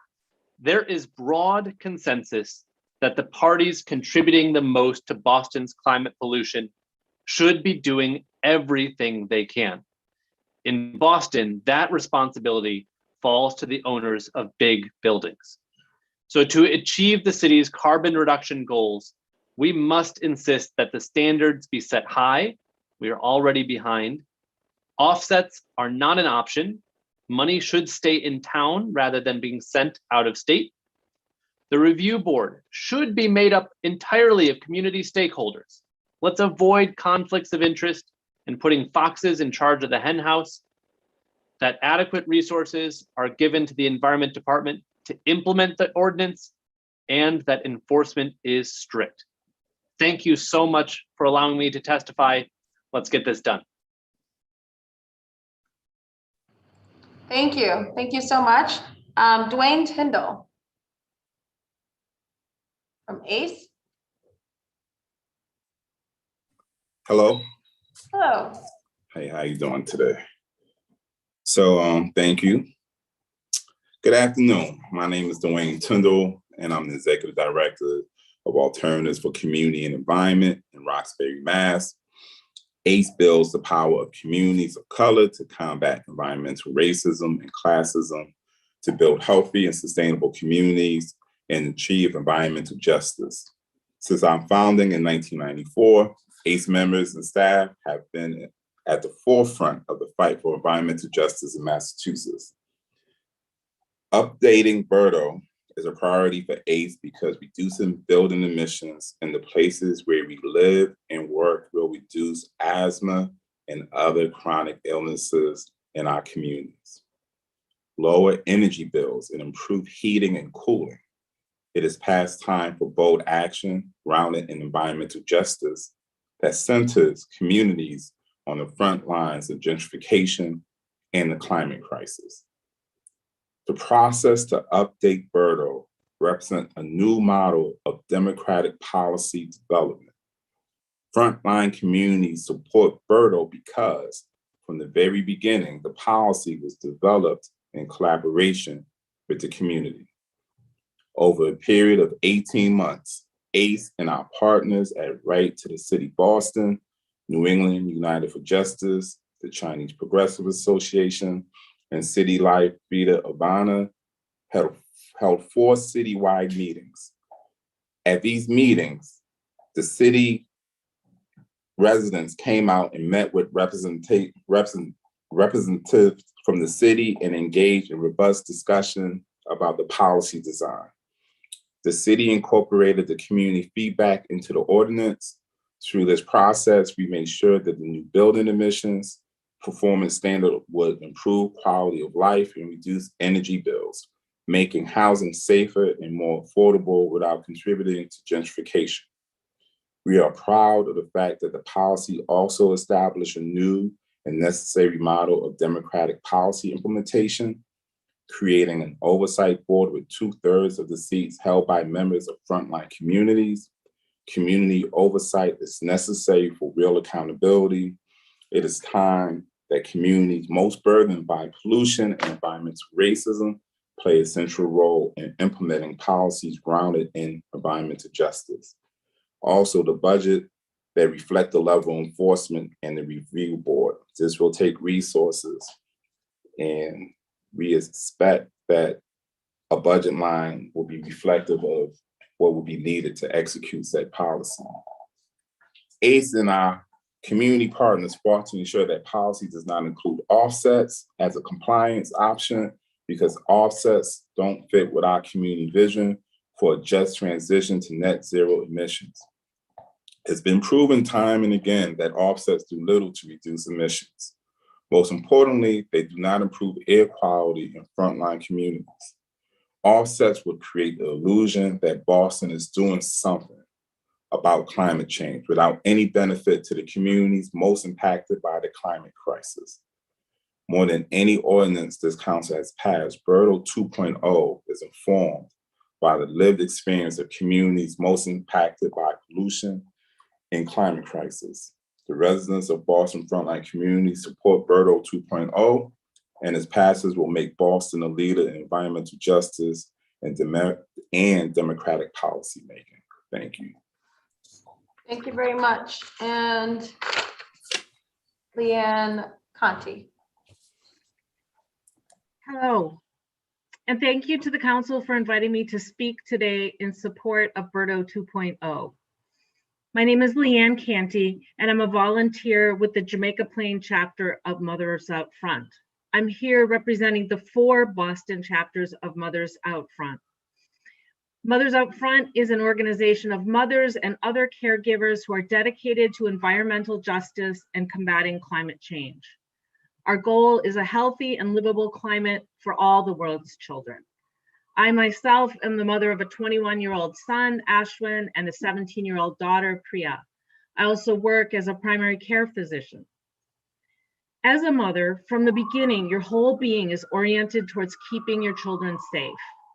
Cutting food into little pieces, child-proofing your living space, buckling them into car seats, and holding their hands when they cross the street when they're young.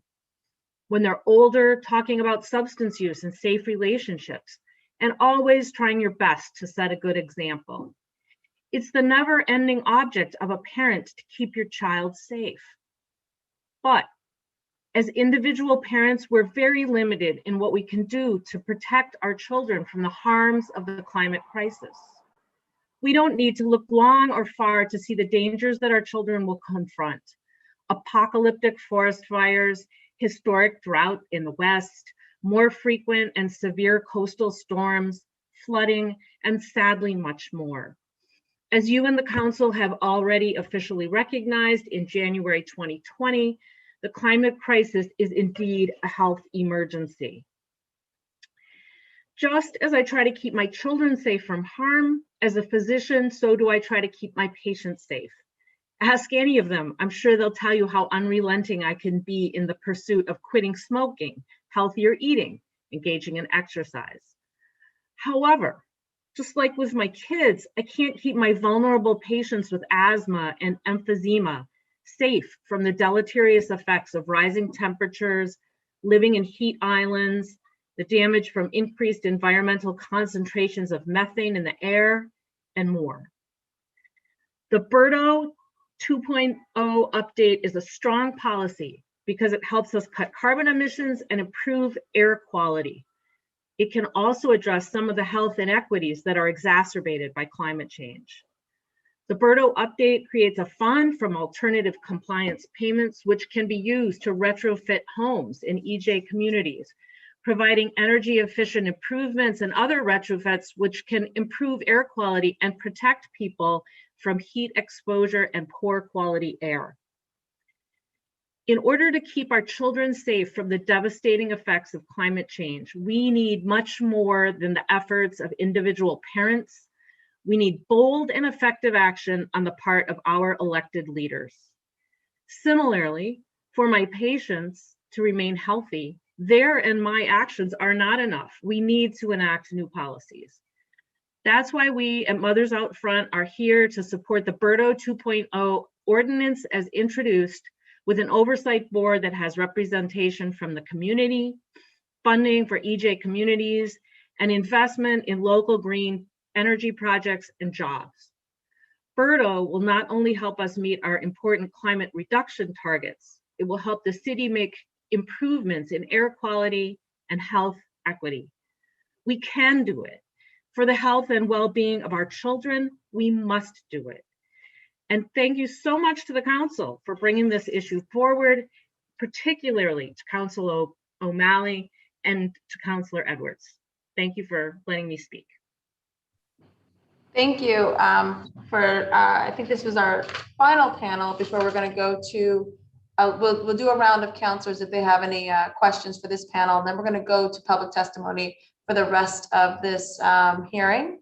Is that your understanding, Councilor O'Malley? Is that fine? That's correct. Yes, thank you, Madam Chair.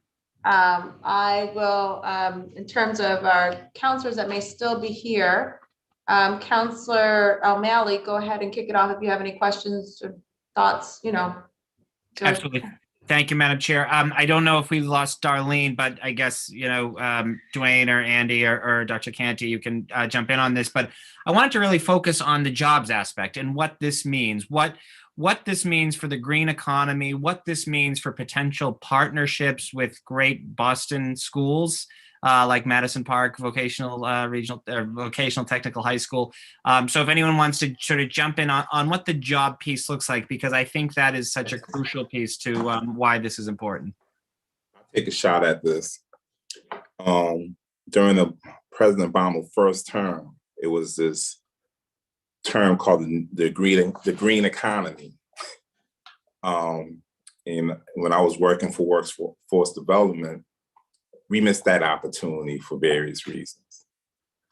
I think with the resources applied with the different partners, Madison Park, Roxbury Community College, our other workforce development partners, our friends in labor, we could start developing a more comprehensive thinking about what does a green economy look like.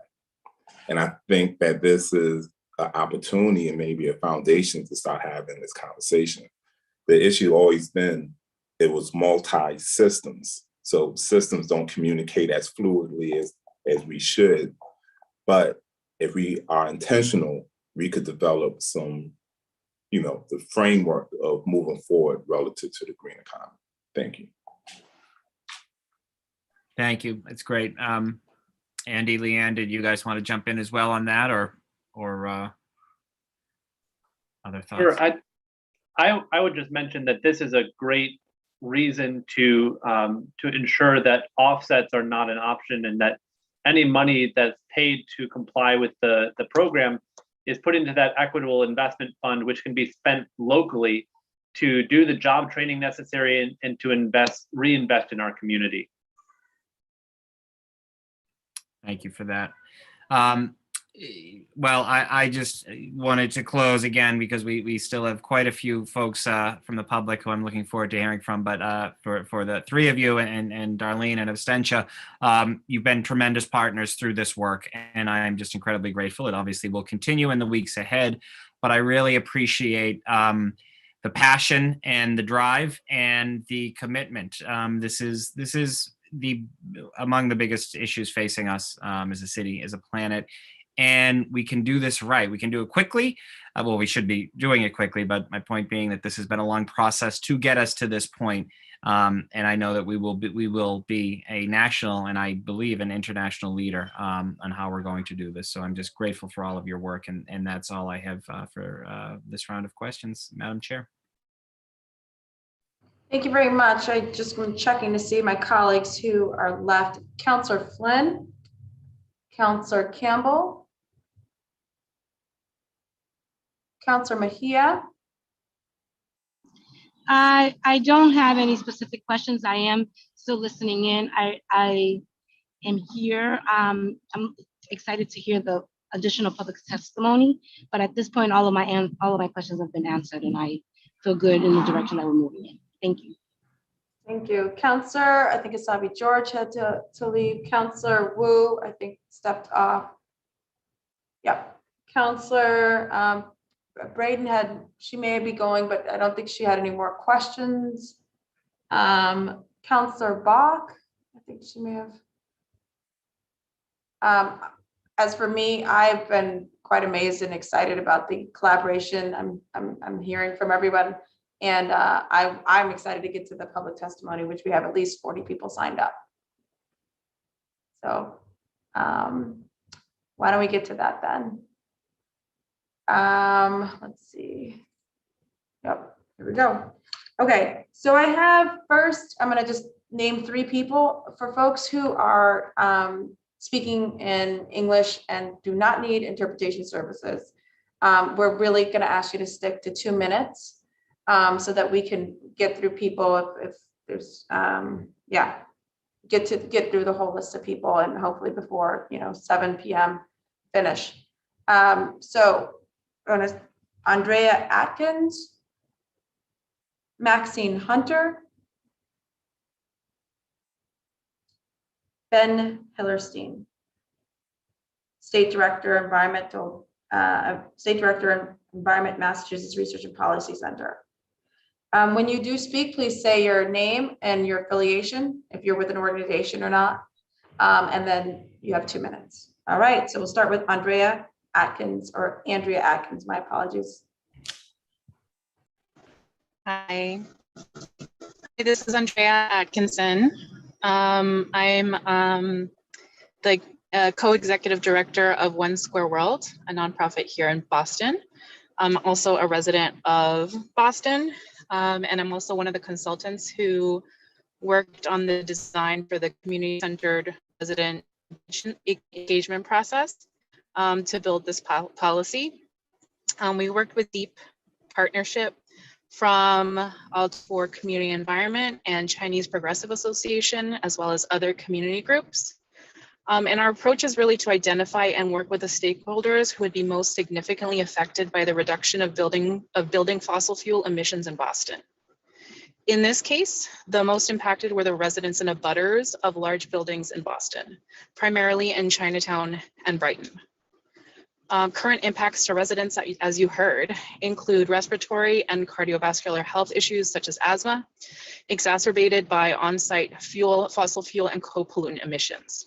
The design of the process is democratic, ensuring that those most impacted and those that have most expertise with the repercussions of building emissions, and who happen to also be historically and routinely left out of decision-making, were collaborators in designing this policy as part of the engagement process.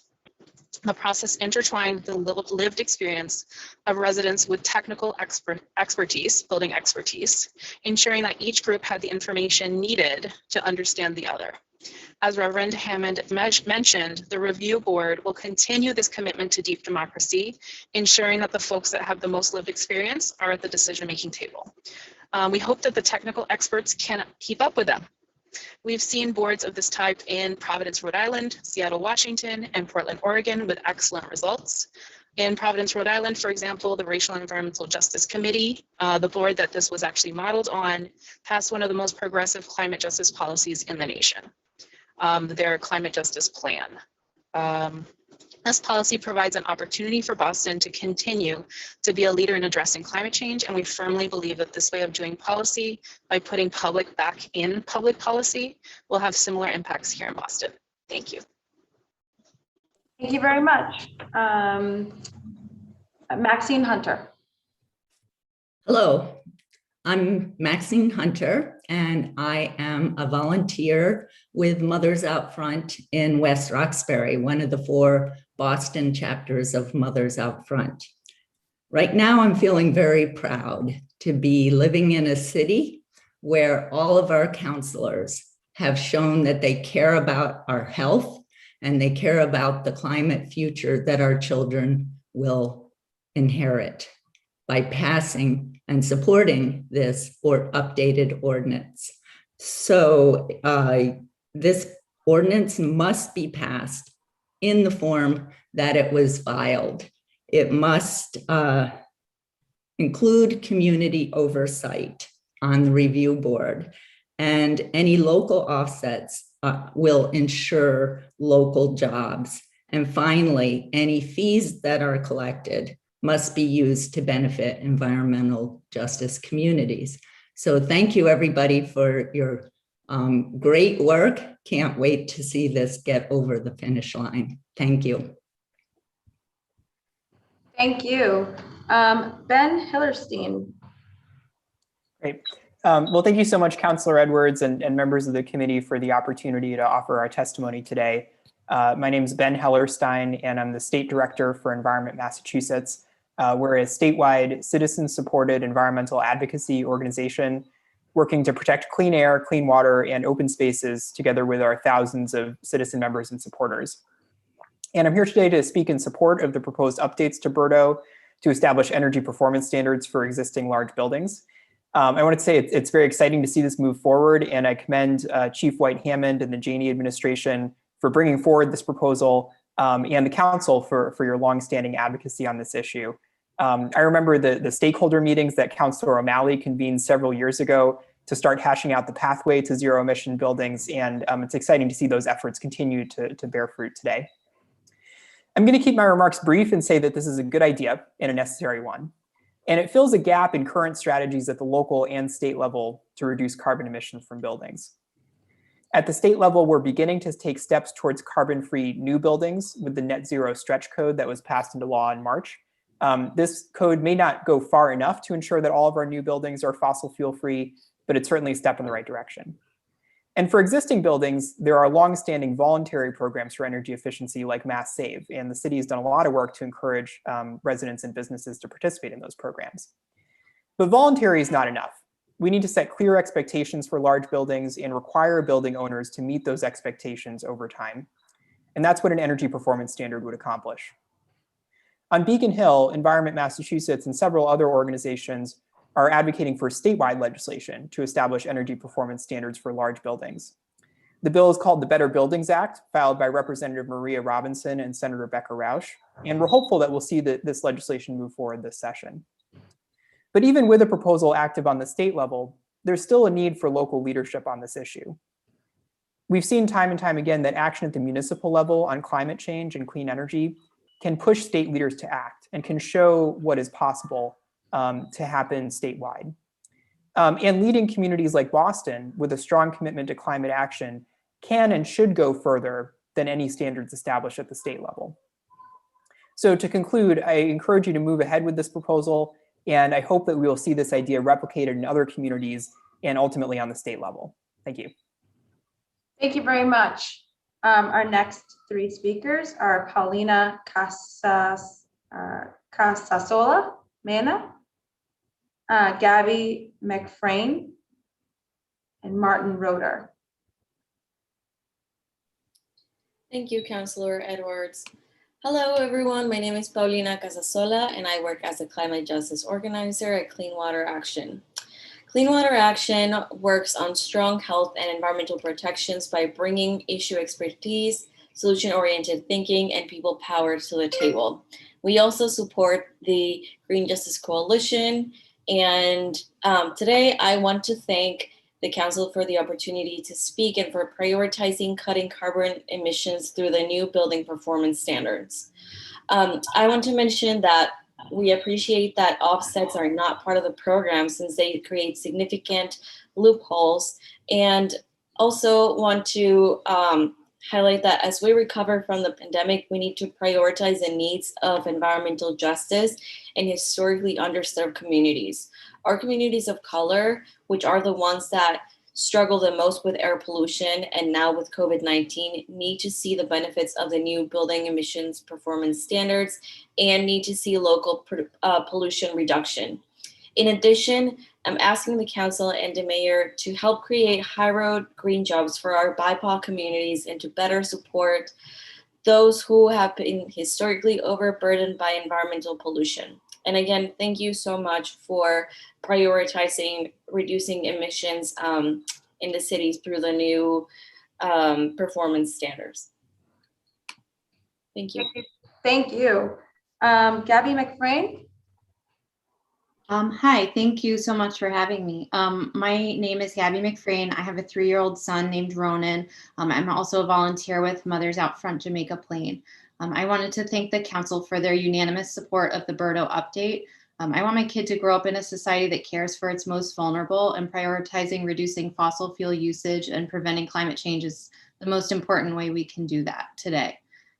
The Berto update is a vital part of the Boston Climate Action Plan, and we must pass it as is with community oversight on the review board and funding for environmental justice communities. Thank you so much for your time. Thank you. Martin Roeder.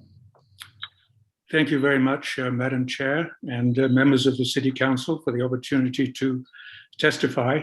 I'm a resident of the Back Bay and an active member of the Neighborhood Association of the Back Bay, and have been involved in a number of ongoing community reviews of major development projects. And it's those experiences which I'd like to bring to your attention, because to me, they indicate that the current Article 80 review process is completely inadequate for the purpose of dealing with the threats that we face, given what is going on with climate change. I'll give a couple of specific examples of what is going on right now for buildings that will inevitably be completed later in the decade of the 2020s and may possibly make the situation worse instead of contributing to the solution. The first of these is at 380 Stewart Street by the Skanska Construction Company. And this is something that was actually originally approved, a building that was originally approved by the PPDA in 2015, at the time when the applicant was the John Hancock Insurance Company, which sold the site to Skanska in December of 2020. Now, Skanska has requested the BPDA, in fact, to allow this building to proceed without further review, claiming that everything that they're doing now is an improvement on the building. And while they've graciously agreed to keep us informed of all the investigations that they're doing about how to improve energy efficiency and so forth, of course, we won't have the opportunity, if there is no further review, to in fact comment on this and to try and influence them to do the things that we believe are right to do that will meet the kinds of requirements that Berto 2 will introduce. We hope that the BPDA will have the will and the common sense to reject this request, but we'll have to wait and see. The other one is a project at 149, 153 Newbury Street, the corner of Newbury Street and Dartmouth Street, what used to be a parking lot. And there, that's a small project under the current Article 80 review, below 50,000 square feet. We requested, nevertheless, that they give us information on the plans that they're doing to make sure that they maximize energy efficiency and climate resiliency. And they have at least agreed to go all electric. But basically, they refused to give us this information. And then this project was rushed through approval by the PPDA board at its meeting on May the 13th. So the attitude of these two companies, and I'm not saying that all developers are like this, seems basically to be trust, but do not verify. And the point is that we in the community seem to have very little leverage in pushing them to do what we believe is right, given the threats that we face from climate change. So I, and I think others in NAB and in the neighborhood, perceive Berto 2.2 as being essential in order that we should have some leverage to help convince all developers that they need to do the right thing and not try and get away with possibly giving some concessions, but essentially indulging in greenwashing that will mean that the good intentions expressed in Berto and in the Commonwealth's new climate action plan will remain to a significant extent good intentions and not realities. Thank you very much for the opportunity to testify. Thank you. Up next, we have Eve Torrey, Emma Brewer-Wally, David Ward, and Michael McCord.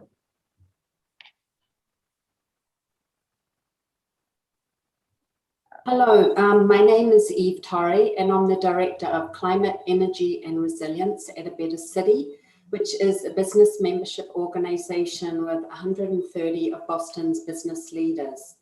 We applaud the city's efforts to achieve a carbon neutral economy by 2050 and understand that decarbonizing the built environment is an essential step in realizing climate targets at both the city and state level. A Better City, or ABC, that has been referenced earlier, was instrumental in gaining business support for Berto prior to its passage in 2013. Most of our member buildings have reported, disclosed, and complied with the current Bordeaux ordinance, and we look forward to working closely with City Council and the city's Energy and Environment Department again to move the amendment forward in a solutions-oriented way that is workable for all our communities. Our members would like to continue to work on some aspects of the amendment, further details of which are in written comments, but just as an overview, they want some clarification on the function and tasks of the review board and the city, so we can ensure that there's a right combination of experts on the review board, that there's added specificity and transparency to the equitable emissions investment fund distribution, that there's further clarification on some of the definitions, applications, approvals, and the role of tenants, that we can ensure that bundled RECs from power purchase agreements outside of New England are allowable, and that there's a placeholder to review carbon offsets with an emphasis on removals in the future, because 10% of the city's emissions will need to be addressed with tools like carbon offsets by 2050, and we think we need to start that conversation sooner rather than later. Regarding the process, we'd like clarification on the development and timeline of the regulations and staff capacity in the city's Environment Department to handle 1,300 additional buildings, and whether the clarifications for those may have City Council reconsider the amendment's implementation timeline. Working to make these clarifications will help large buildings remain in compliance and, most importantly, maximize decarbonisation potential, essential for the safety and health of all of our communities. We look forward to the working sessions to come, and I thank you very much for your time. Well, thank you very much for your wonderful suggestions. I don't know if Emma is on still. I don't see her. So what I'm going to do is go to David Ward.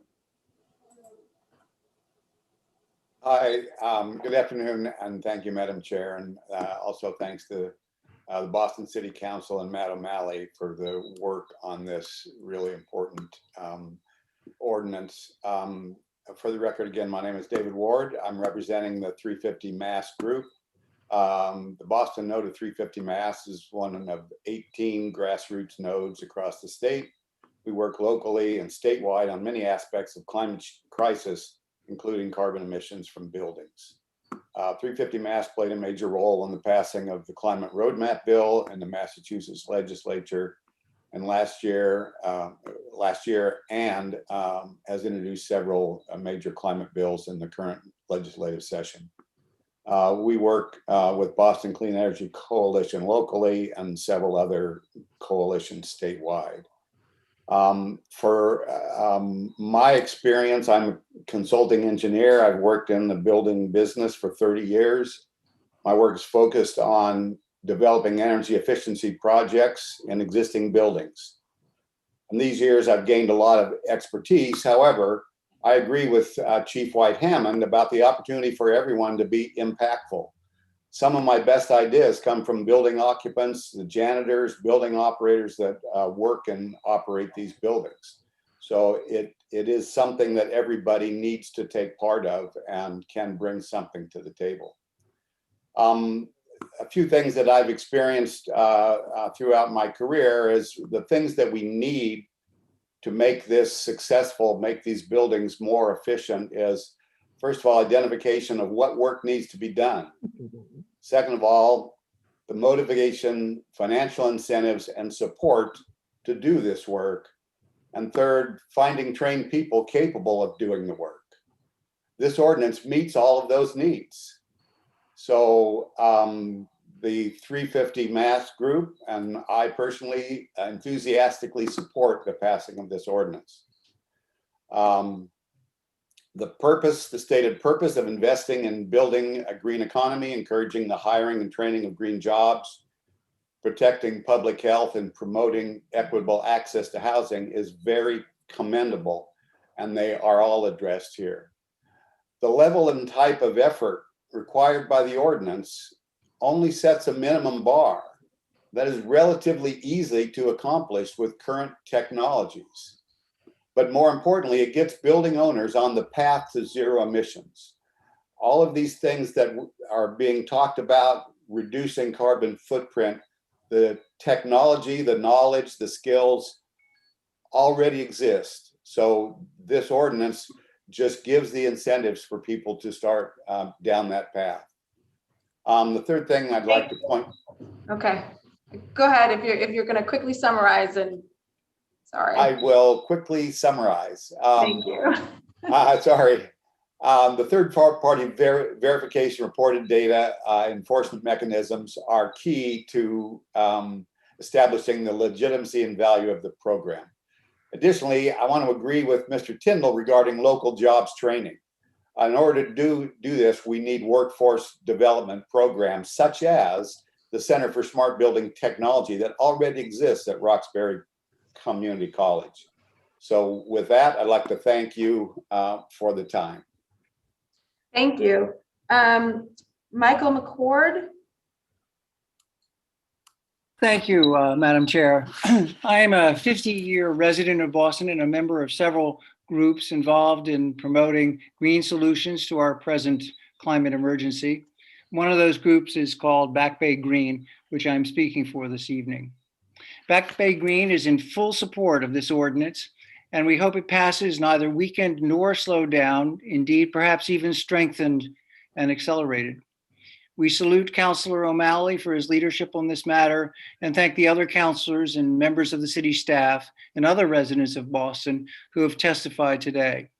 We appreciate that this ordinance understands what is needed to reach our 2050 targets, that it establishes clear and measurable performance standards, that it provides for an advisory committee and an emissions review board, that it acknowledges environmental justice needs to be front and center, and that it recognizes that the success of the ordinance will depend not just on flexibility and carrots, but also on firm resolve and on penalties if its provisions are deliberately ignored. Today, I also want to speak on behalf of that group of council member children named by Councilor O'Malley, and on behalf of all children in our city. An overriding question before us is this: are we going to be the first generation, perhaps in human history, to step away from the goal of improving the future so that our children can enjoy an even better way of life than we had? Or are we going to show the moral courage and the willingness to take some measure of sacrifice that will be required to confront head-on the existential threat to our planet that is caused by global warming? Our children await our answer to those questions. I hope that a piece of the answer will be delivered to them by the City Council when it passes this critical and historic piece of legislation. Thank you very much. Thank you. Up next, we have James Michael, Emmanuel, I think, DeBatos, Amy Longsworth, and Elliot Laffer.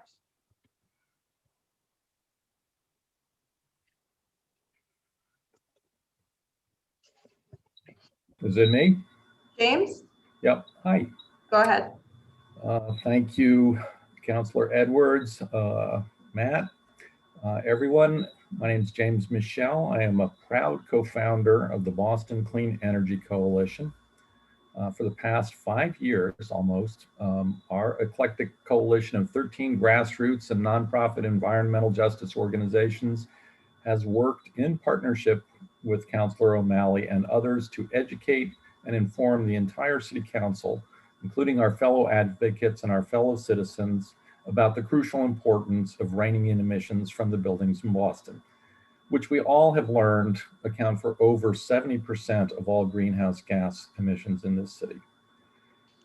In addition, a small percentage of our existing buildings are responsible for nearly half of Boston's emissions. They're the big emitters. I'm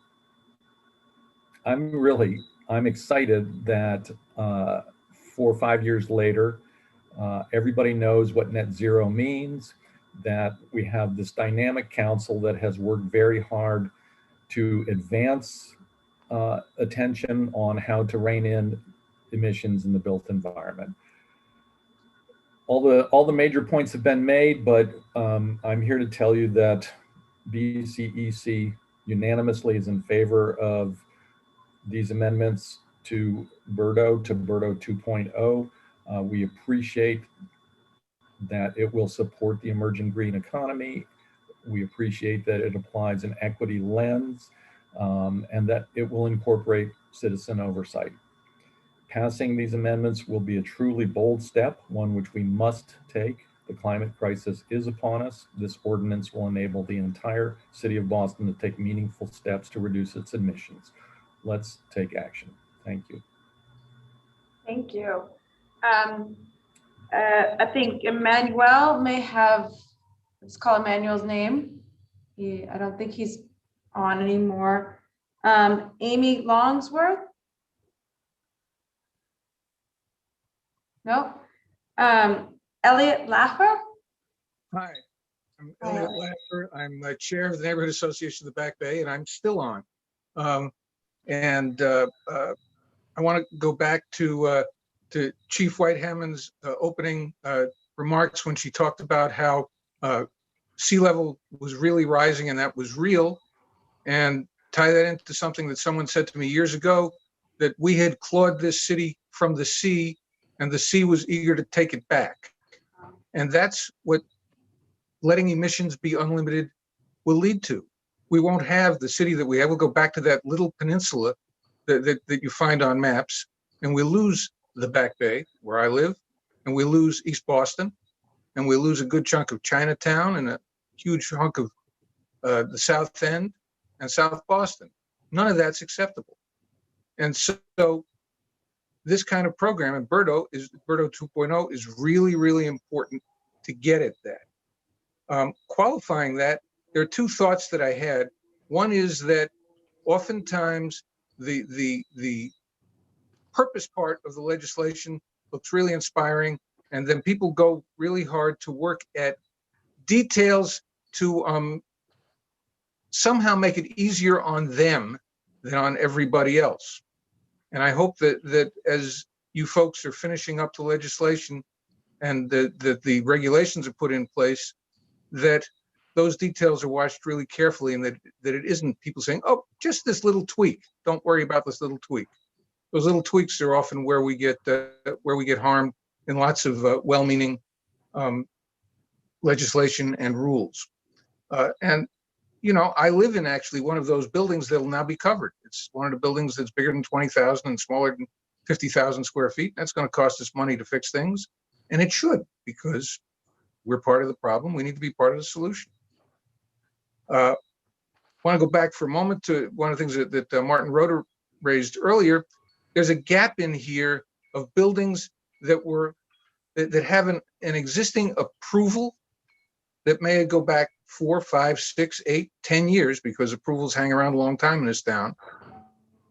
And they shouldn't be built in such a way that they don't meet what BERDO is trying to accomplish. And if that means that people have to go back and reapprove some part of their approvals, you should put that into the legislation and make them do that. We don't need new big buildings that don't meet the standards that everybody else is trying to get at. There'll just be one more thing to fix later, and it won't get done. So I want to thank you for listening. The time to solve this is now. I don't think I've ever been at a hearing where everybody says, let's go. But that appears to be where we are now. And so let's go. Thank you very much. Thank you. I'll just say the name. I'm not sure. Sometimes people sign up under different names. Ryan Greiser, Tom McDonald, Isabella Watson, Terry Mason, Violet Lingenfelter. We'll start with you, Ryan. Hello, this is Ryan Greiser. Thank you for allowing me to speak today.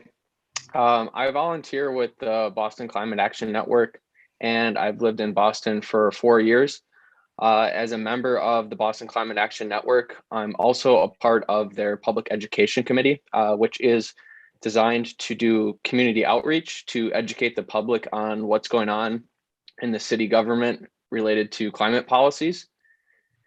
And most recently, in my role with the Public Education Committee, I've been meeting with several community groups to let them know that the Berto amendments are under consideration and that there's opportunities to voice public input.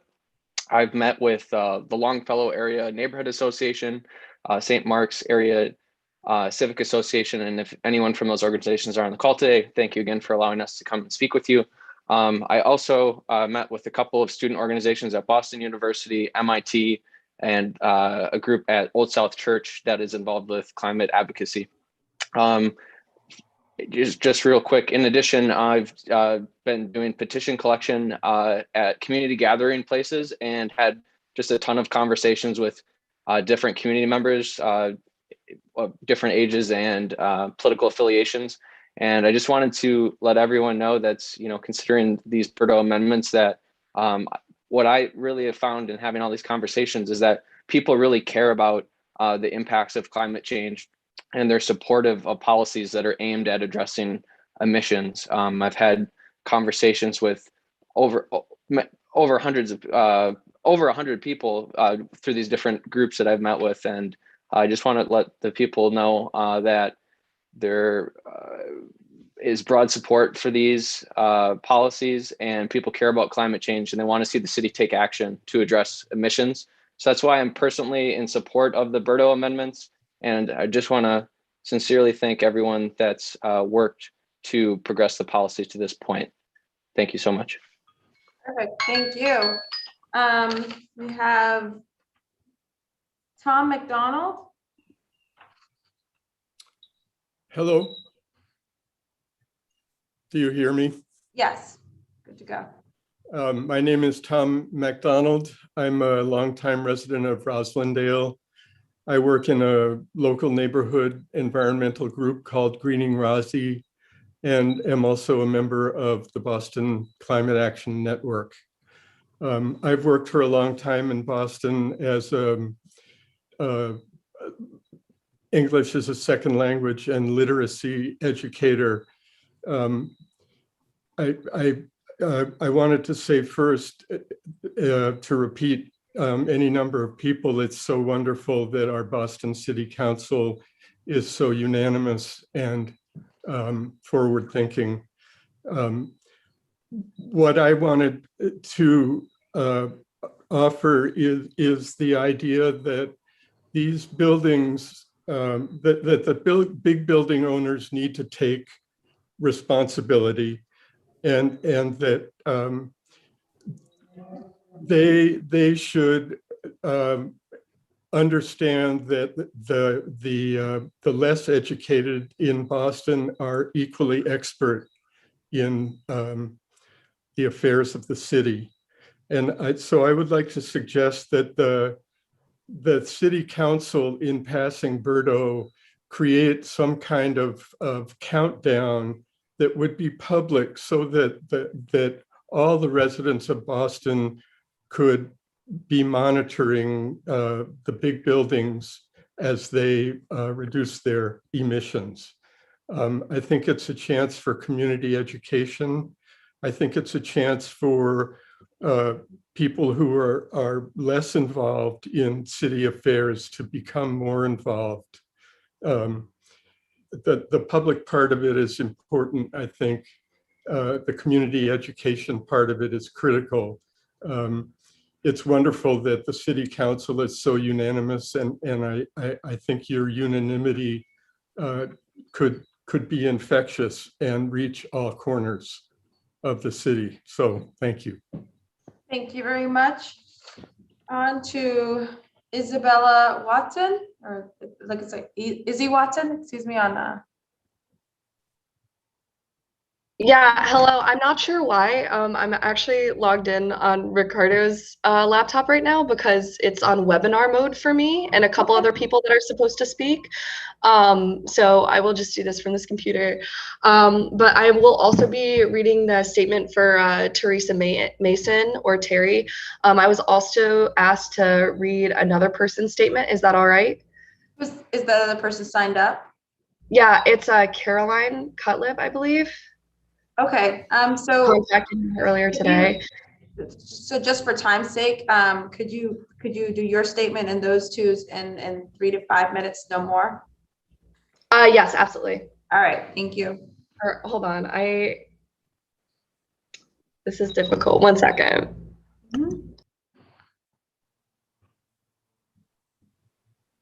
While you're getting set up, we might go, oh, there you are. Okay. Okay, I am on my computer now. Technological difficulties. Awesome. Okay, so I will start with my statement. Hello, and thank you for this opportunity to speak today. My name is Isabel Watson. I am 19 years old, and I'm a member of the Boston Climate Action Network. I am also a junior at Boston University and a lifelong environmentalist. We all know that Boston is a trendsetter. What we do now, others will follow. This is a fact. I actually took a trip to Connecticut 3 days ago, and on the highway with the windows down, I could feel the air get better as I left the city. As I got further away, I could feel it get lighter, and it was actually easier to breathe. I'm honestly terrified that if Birdo 2.0 doesn't pass as is, the air in Boston will only get harder to breathe. We talk about reducing emissions by 2050, and I want to emphasize that this is not far away at all. In 2050, I will be 48.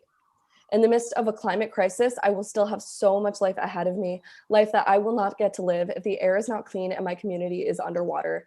I beg you all now, on behalf of myself, my friends, my family, and all of your children, start setting the example now. Set the standards high now, improve my air quality now, lessen the impact of these July storms now, allocate resources to implement this ordinance now, pass Birdo 2.0 as it is now. Offsets should not be an option. Thank you so much. And now I will move on to the statement given to me by Teresa Mason. Okay. Terry says, Terry Mason is a resident of Jamaica Plain for about 30 years, and she's also a volunteer with the Boston Climate Action Network. She says, my hair has been on fire about climate change and its threats for 15 years now. The entire Western US is on fire. Siberia is burning. It should be clear to everyone, including all Boston City councilors and the mayor, at this point in the summer of 2021, that climate change is having devastating effects on people, plants, and non-human animals right now. Europe is drowning in floods. We have had the hottest June perhaps ever here in Boston and the wettest July. All of this means we are in an emergency. The council must act like it is an emergency. When your children and grandchildren ask you what you did to do to try to stop the destruction that threatens the future they will inhabit, you want to have a clear conscience and say, I did everything I had the power to do. We will stand behind you as you stand strong to enact this powerful policy as it is proposed by the city's Environment Office. Thank you. All right, and now on to the last statement I was asked to read. This is Caroline Cutlip. Thank you, councilors, for holding this hearing, and Councilor O'Malley for sponsoring this amendment. Her name is Caroline Cutlip. She grew up in Brookline, and she now lives in Manhattan, where she's a teacher. She says, I am already seeing the impacts of climate change on my students' lives and the lives of their families, many of whom are from low-income communities of color. Temperatures are rising, sea levels are rising, students are experiencing increased rates of asthma. As a teacher, my utmost goal is to pave a safe future full of opportunity for all our young people. We need to work together to make bold choices to preserve the future of our community, especially when the most vulnerable are at the greatest risks. Passing the proposed amendment to Birdo is an important step toward our goal to achieve carbon neutrality by 2050, and I urge you to join us in working boldly towards this goal. I look forward to working with you to keep our community safe and vibrant. Thank you for this opportunity to offer testimony. All right, I am done. Thank you.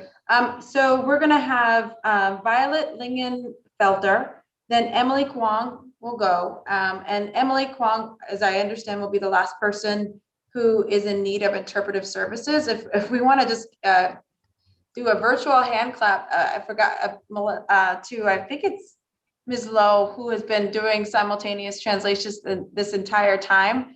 That's almost, yeah, so hats off. But in order to give her a break, I'm going to put Emily a little right after Violet, so that, and again, if anybody who needs simultaneous interpretation, please ping someone on the team, let us know. Otherwise, we'll go ahead and allow for Ms. Lowe to have her evening. So Violet, then Emily with interpretation, and then Leslie Pond, and then Ricardo Vieira. So Violet.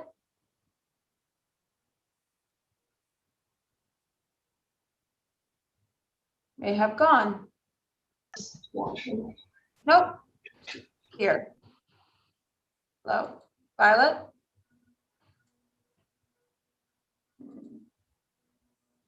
Okay.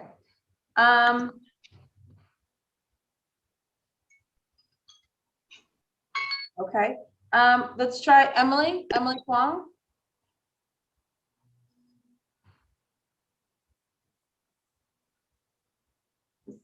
Emily on. I know Mark Liu, you noted she would need some interpretation. No. All right. Ricardo Vieira. Can you hear me? Yes. Hi, how's everyone doing? My name is Ricardo Vieira. I live in Malden, and I am also a Salem State University student. I believe that we as Bostonians are able to make a change in our community and the way the city handles climate change as well. Because we have a voice, and a voice that wants improvement, and a voice that wants to tell the city that the city has to do better. And with that voice and the support of organizations like the Boston Climate Action Network, we can use it to educate people and the population as well about how important climate change really is, and how they as well can help improve the future, not just of our city, but also the planet. That's why I demand action, climate action specifically, because this issue is bigger than us. And if we don't take action, we will not have a future to look forward to. And by taking action right now, we're taking a huge step forward in the right direction and a brighter tomorrow for future generations. That's why I believe that we should take this seriously, and not just us, just people that care about this, but everyone, every single person in the city of Boston should care about this. Thank you so much for allowing me to speak here. Thank you, Ricardo. Next is, I'll just put again for Emily Kwong. Okay, so we'll go to Aaron Wood.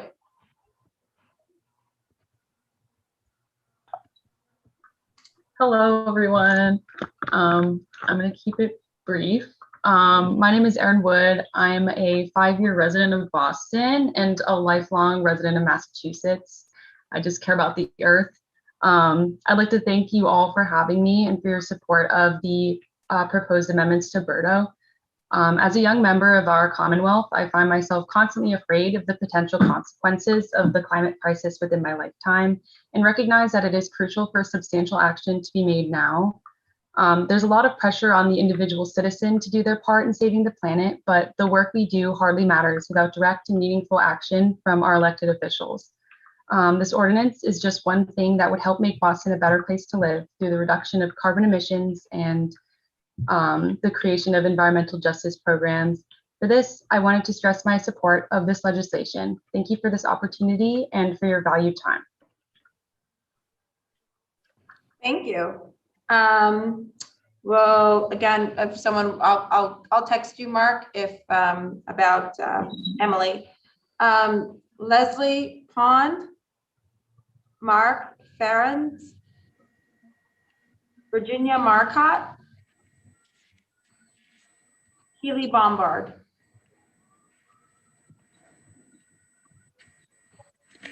Thank you, Councillor Edwards and councillors for this hearing, for all your work on this legislation, and Councillor O'Malley, especially for sponsoring this amendment. I'm Leslie Pond. I'm a Fenway neighborhood resident for over 20 years, and I am speaking in support of this legislation because every day we are seeing the devastation caused by the climate crisis across our country and globally, and we need to take impactful actions with urgency to strengthen protections for the health and well-being of current and future generations and for our planet. Passing the proposed amendment to BERDO is one of those actions. Our city is falling short of its goal to achieve carbon neutrality by 2050. I'm super worried about that. Buildings account for 70% of greenhouse gas emissions in Boston, and half of those emissions come from 3% of our buildings. So BERDO will help to significantly reduce Boston's carbon emissions and fund environmental justice projects that benefit low-income communities and communities of color. It is a win all around. So I strongly urge you to pass this amendment as it is proposed and to accelerate climate actions to reach carbon neutrality much sooner than 2050. Thank you. Thank you. Mark Behrens. Virginia Marcotte. Here I am. Hello. Whoops. Hello. Thank you for letting me speak. And thank you for allowing such a range and number of testimonies. My name's Jenny Marcotte, or Virginia Marcotte, more formally, and I'm a member of Mothers Out Front. I guess you can see on my t-shirt, the JP chapter.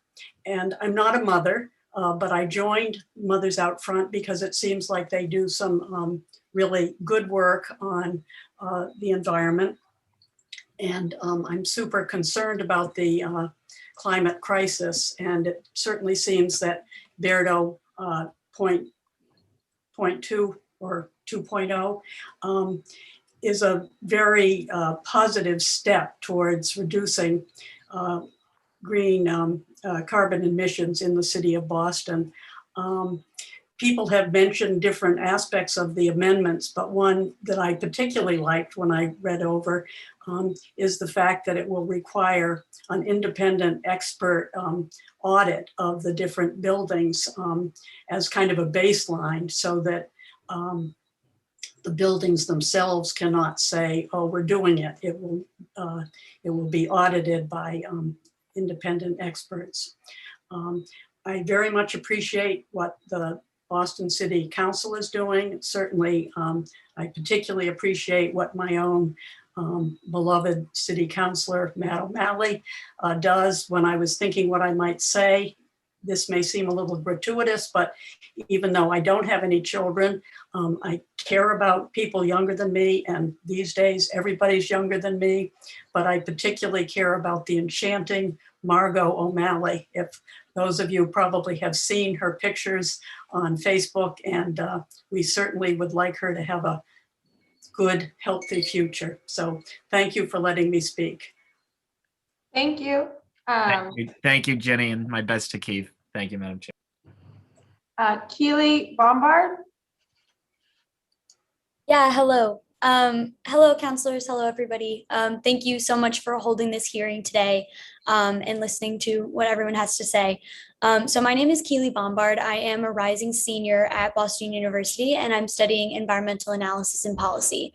I'm also involved in our environmental student organization, and through them, I got involved in the Boston Climate Action Network. I just wanted to say that from my perspective as a young person right now, it is so incredibly important to pursue amendments like this.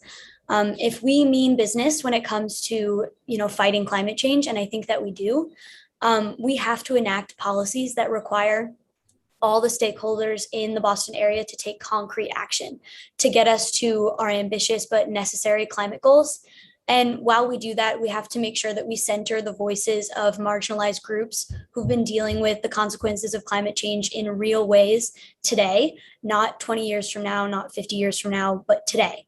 So that is why I want to speak to support this amendment, because I think the community engagement aspect of it will help us to facilitate an equitable transition away from fossil fuels. So thank you so much for your time. Thank you. Up next, we have Michael Weinstein, Samuel Pierce, Laurie Doyle, Ginger Lawrence,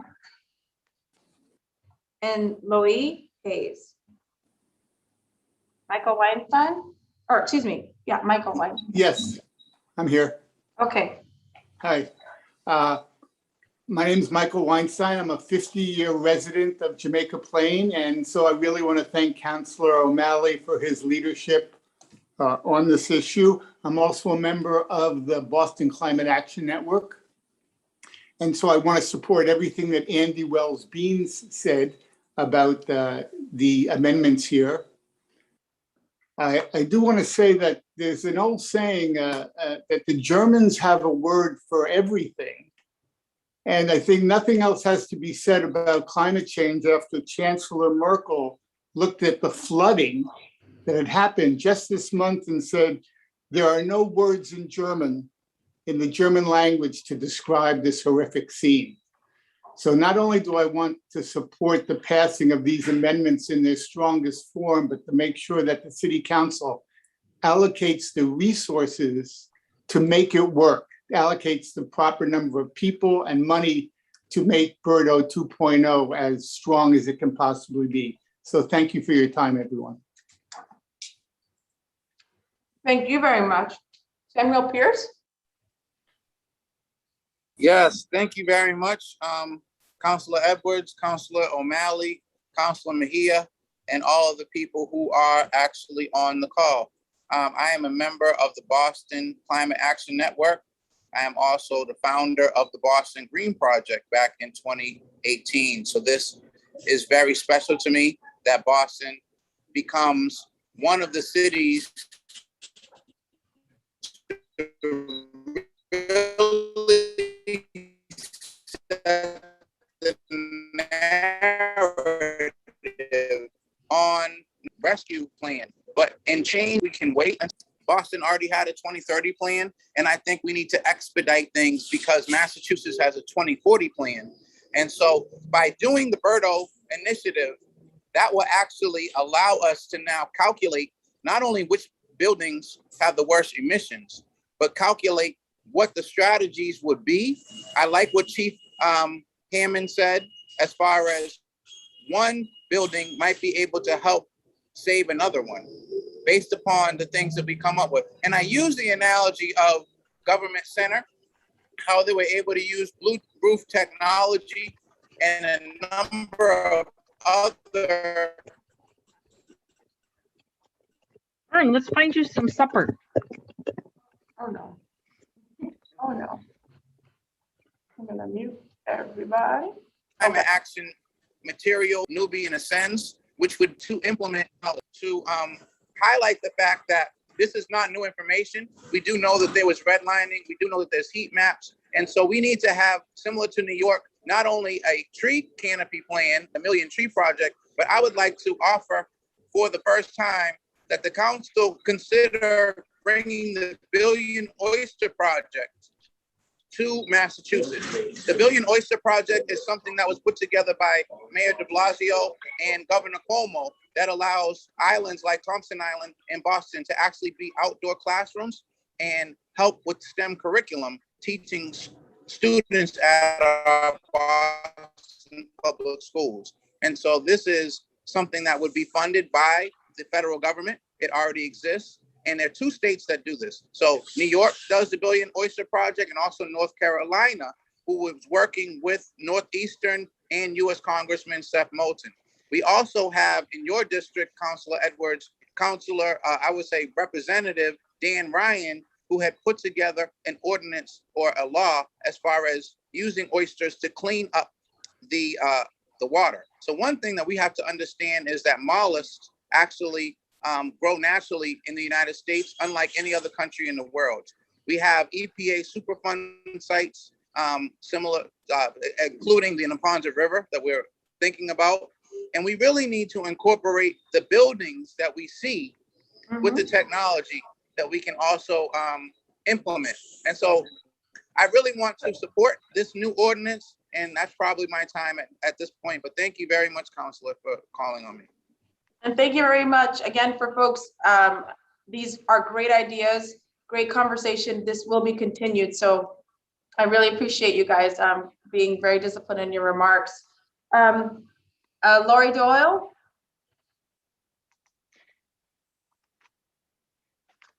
Yes, I'm Lori Doyle, and I'm a member of the downtown chapter of Mothers Out Front.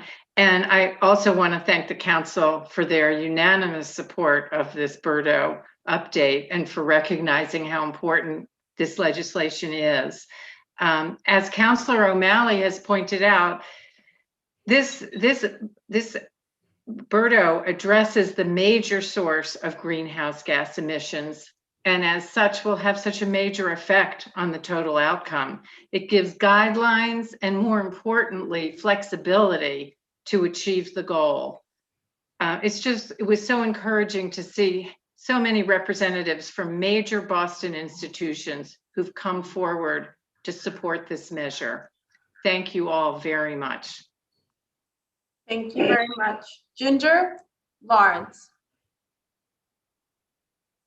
Can you hear me? Yes. Okay. Do I do something? And I guess I could do start video. There I am. Perfect. Sorry about that. I too belong to the downtown team of Mothers Out Front, and I am also testifying in support of Birdo 2.0. I've lived on Beacon Hill since 1967, and I have 5 grandchildren who also live in the Boston area.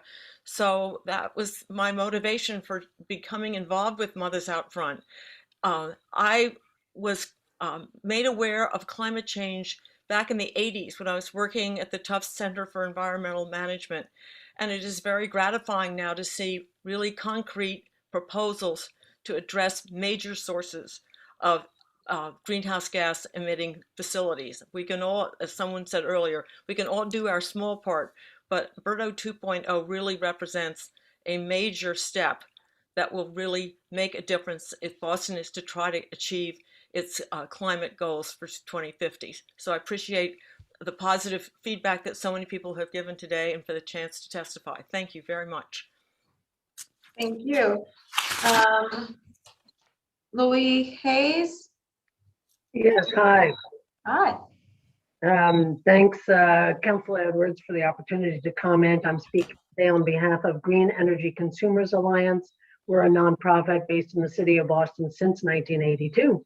Our mission is to use consumer power to speed the transition to a low carbon future.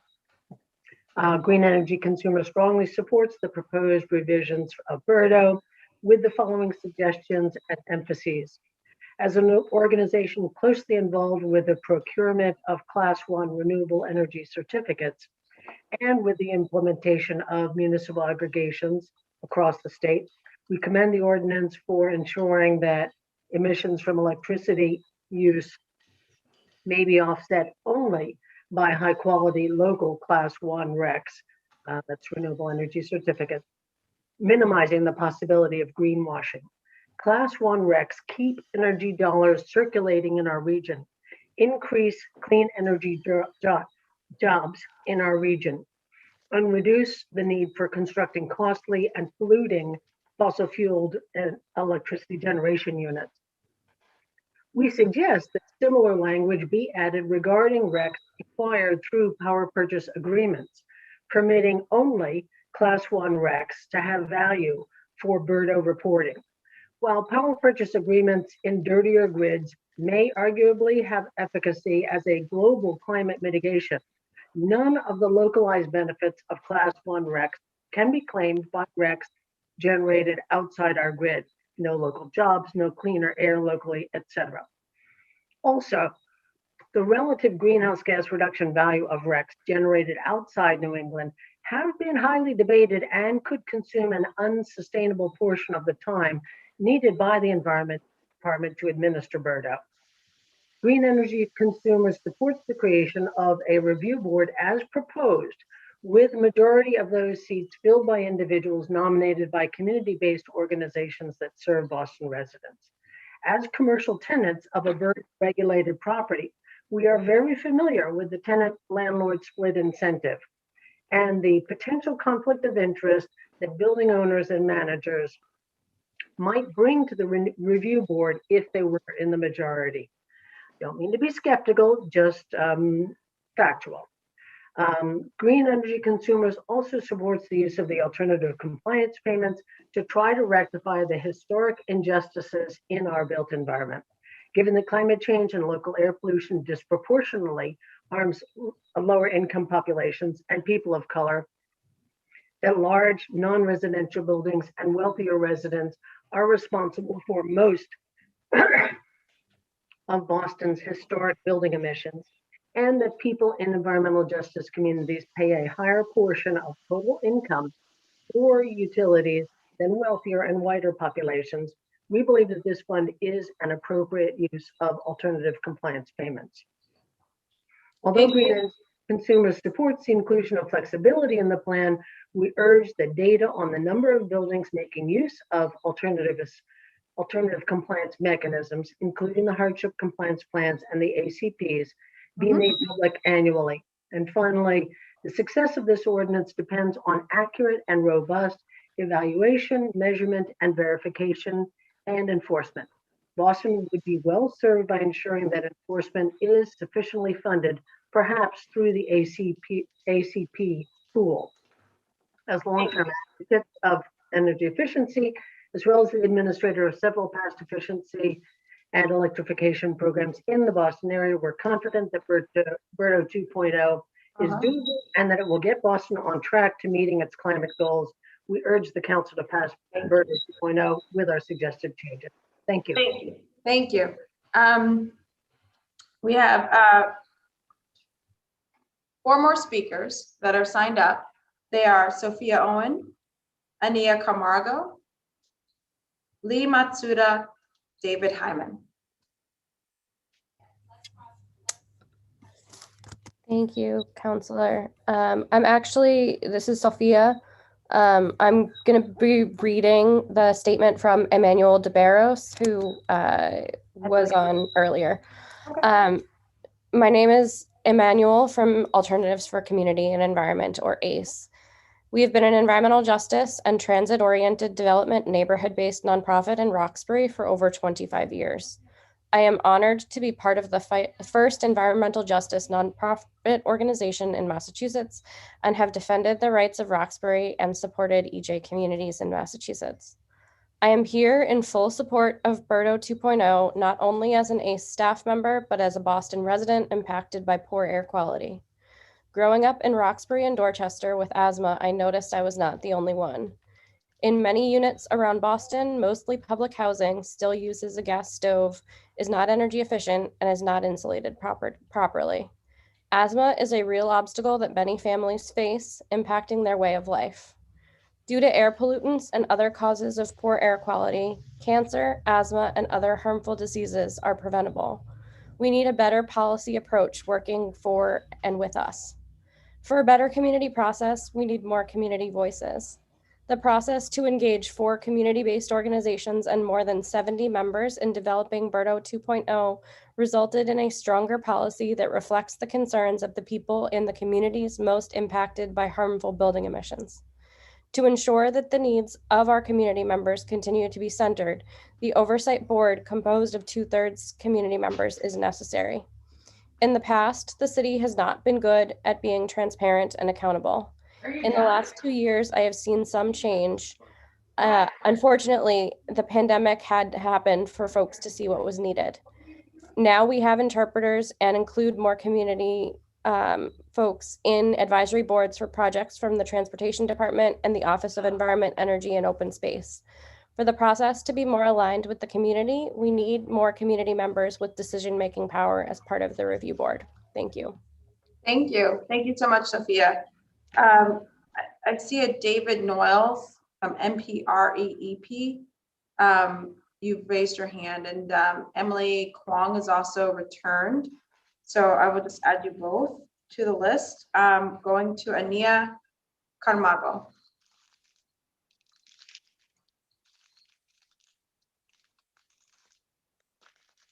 Ania? I thought I saw her. Okay. Going to Lee Matsuda. All right, good evening, everyone. Good to see you all. Thanks, Chairwoman Edwards. Thanks to the city councilors that are present, Chief White Hammond and the panelists and all the residents that are watching and providing testimony. My name is Lee Matsueta, the Executive Director of Community Labor United, a resident of Boston and a parent that knows that we can and must take action to create healthy, safe, and thriving communities for all. Community Labor United brings together grassroots organizations and labor unions to run campaigns to stabilize and strengthen working class families and communities of color in Greater Boston. And as a part of this, we convened the Green Justice Coalition. You've heard from some of our partners today, made up of community-based environmental justice organizing and advocacy groups that represent thousands of residents, many who are leaders on this issue and have actively engaged in the process to develop and advance this ordinance.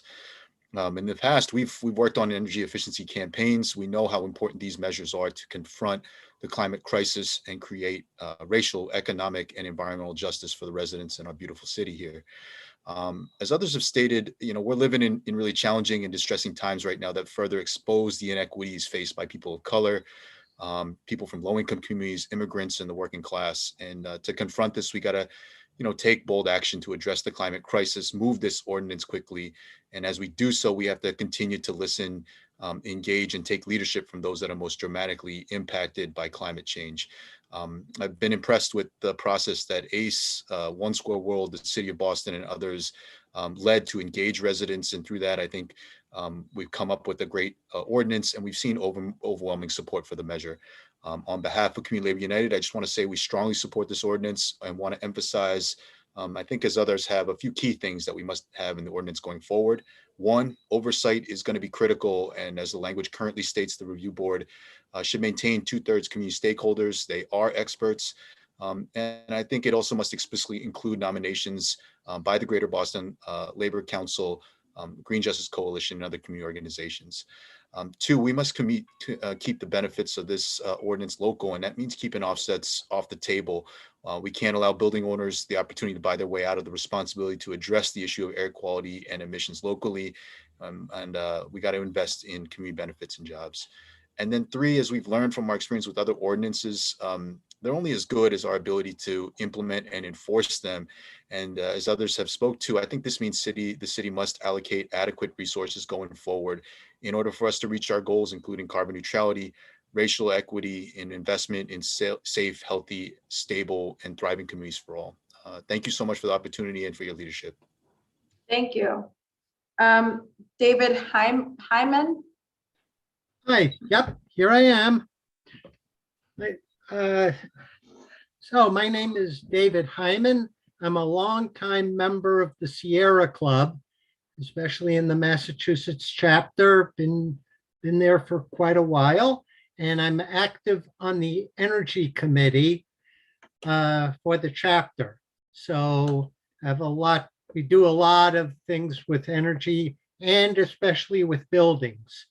So can make some comments there.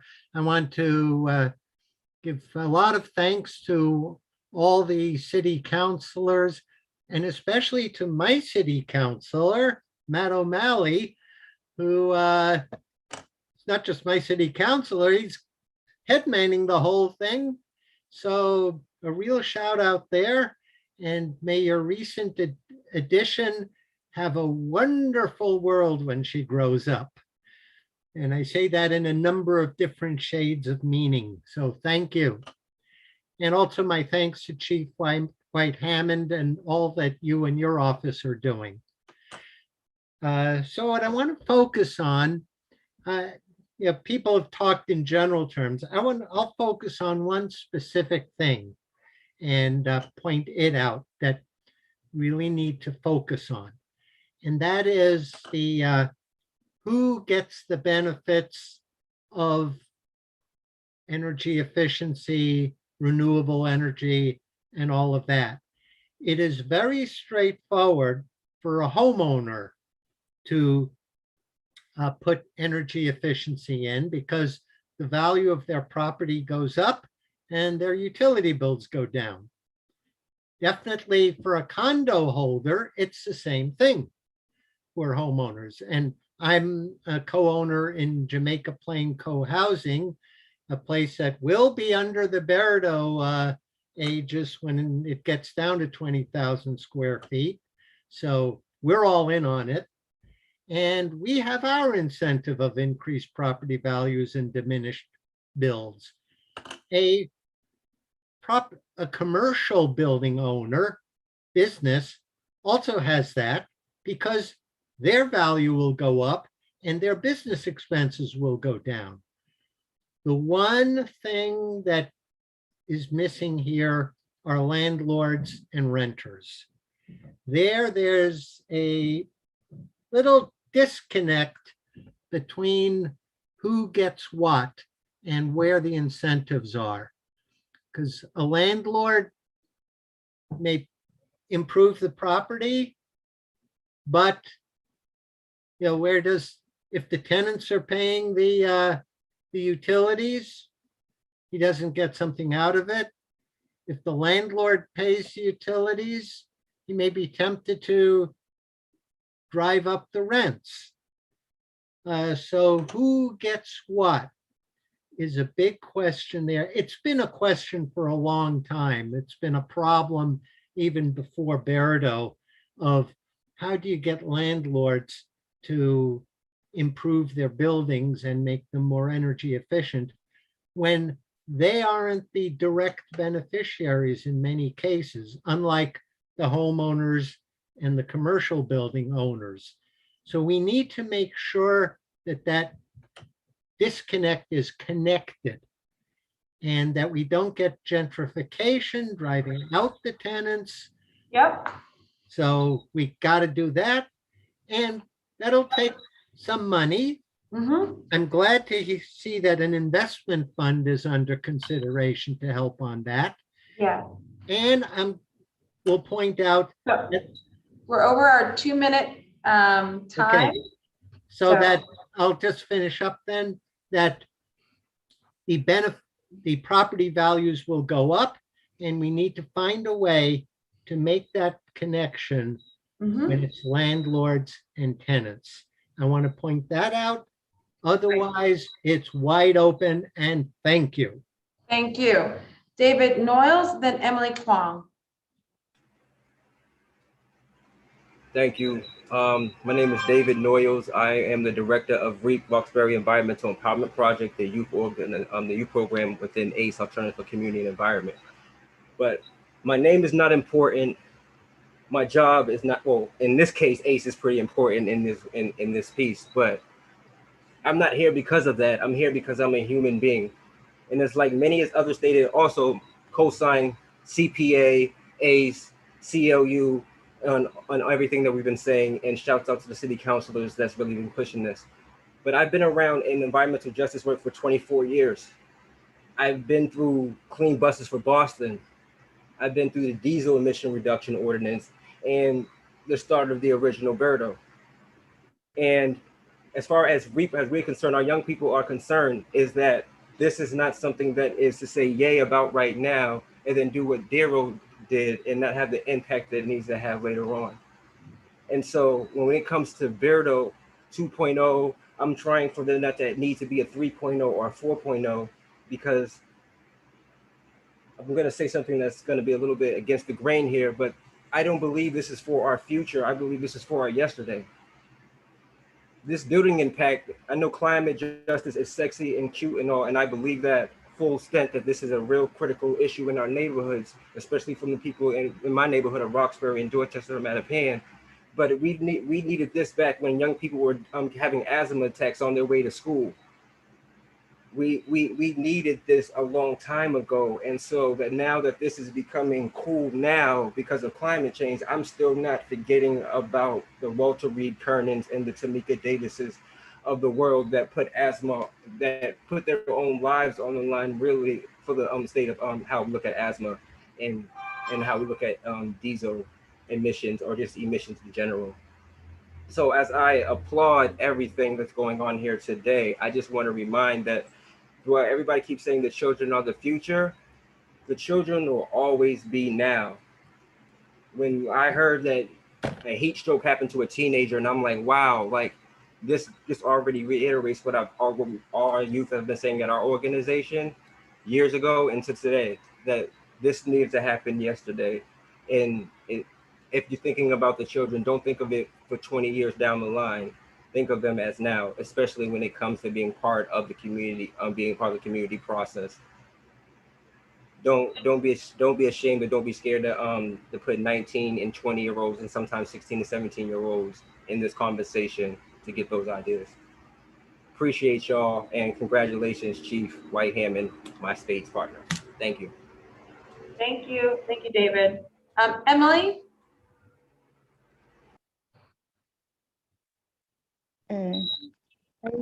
你哋好啊，唔好意思啊，我啲技術唔夠啊，我頭先走個網絡又唔好啊，出咗去啊，唔好意思啊。你係咪同我翻譯緊啊？喂 We're good to go. 喂，聽唔聽到？我係咪可以繼續講啊？喂？我聽唔到你喺度翻譯啊！你好，聽唔聽到啊？我而家聽到嚇。OK，我而家幫你翻譯。因為個網絡 Emily, I'm very sorry. I had really bad connection, previously, so I got kicked off. 係咪可以講啦？係咪？你逐句講啊 ，Emily。哦，好啊。其實咧，我就覺得因為唐人街真係好熱咯。咁有啲朋友咪提過話用水車噴水咁之類啦。咁我就 What I really want to say is that Chinatown is extremely hot. It's designated as one of the heat islands in Boston, and I remember hearing a friend testify earlier that we should install temporary spray pads or sprinkler systems. 咁我想知道其實唐人街嗰啲街燈咧，佢係咪用太陽能嘅電能嚟發電嘅咧？我哋可唔可以利用嗰啲燈柱嗰度加一啲噴霧器嘅？即係喺3米咁上下咧，加啲噴霧器，定時咁樣噴啲冷空氣出嚟，咁咪可以令到個空間會涼啲咯，咁樣。I'm curious. I was wondering, currently the street lights in Chinatown, are they operated by a solar panel? And would it be possible to install some sort of, cooling system where on the light poles that we can set a timer where in the light pole, it could periodically exude cold air onto the street to decrease the searing temperatures that residents experience in Chinatown. 咁樣可唔可行咧？咁，因為我技術上我唔識咯嚇。咁如果佢用街燈嗰啲太陽能嘅電，咁咪可以環保咯又。Yeah, I don't know if this is technically feasible. I don't know, but I wonder if we are able to operate on a solar panel for our street lighting. Possibly, implementing this would be something that would be energy efficient. 我想講嘅都係咁多啦。希望嗰啲即係嗰啲專業人員可以喺呢一方面諗下可唔可行咯咁。Yeah, so basically this is all I have to say, and I hope the technical experts in this room are able to investigate if this is something that's doable. Wonderful. 唔該晒你。Thank you so much. Thank you. And per the suggestions from Emily, a lot of them are not going to be addressed in this this ordinance, but the fund that this ordinance sets up could hopefully go to. I'm going to have you mute, Leanne. And so some of the funds from this ordinance could go to the suggestions that have come from both Emily and from David and from other folks as well. That concludes our public testimony. And I wanted to thank There were several organizations that agreed and disagreed with aspects of this ordinance. And I wanted to thank them for submitting comprehensive written testimony we will be looking at and reviewing. Thank you, NRDC, the Natural Resource Defense Council, and 71 of their members who sent public comments. I want to thank Martin. Again, Martin Roeder did testify, but he also submitted testimony. Carol Wedge, Emmanuel Barros, Climate Law Foundation also submitted written testimony. Carrie Costello of the League of Women Voters, Women Voters of Boston. Dennis Carlberg, I believe, also submitted testimony. The Greater Boston Chamber of Commerce, as well as the Greater Boston Real Estate Board, as well as NIOP, which stands for, I don't know where they're, sorry, I can't figure out what their acronym stands for, but they're an organization, a commercial real estate development association, who all submitted written testimony with expressing concerns, support for aspects of it, as well as suggestions. And again, we'll get into all of that in the 22 odd some pages of this ordinance and working sessions to come. So I look forward to working with all of you. Andy, you have raised your hand. You've also testified already, so is there something you need to?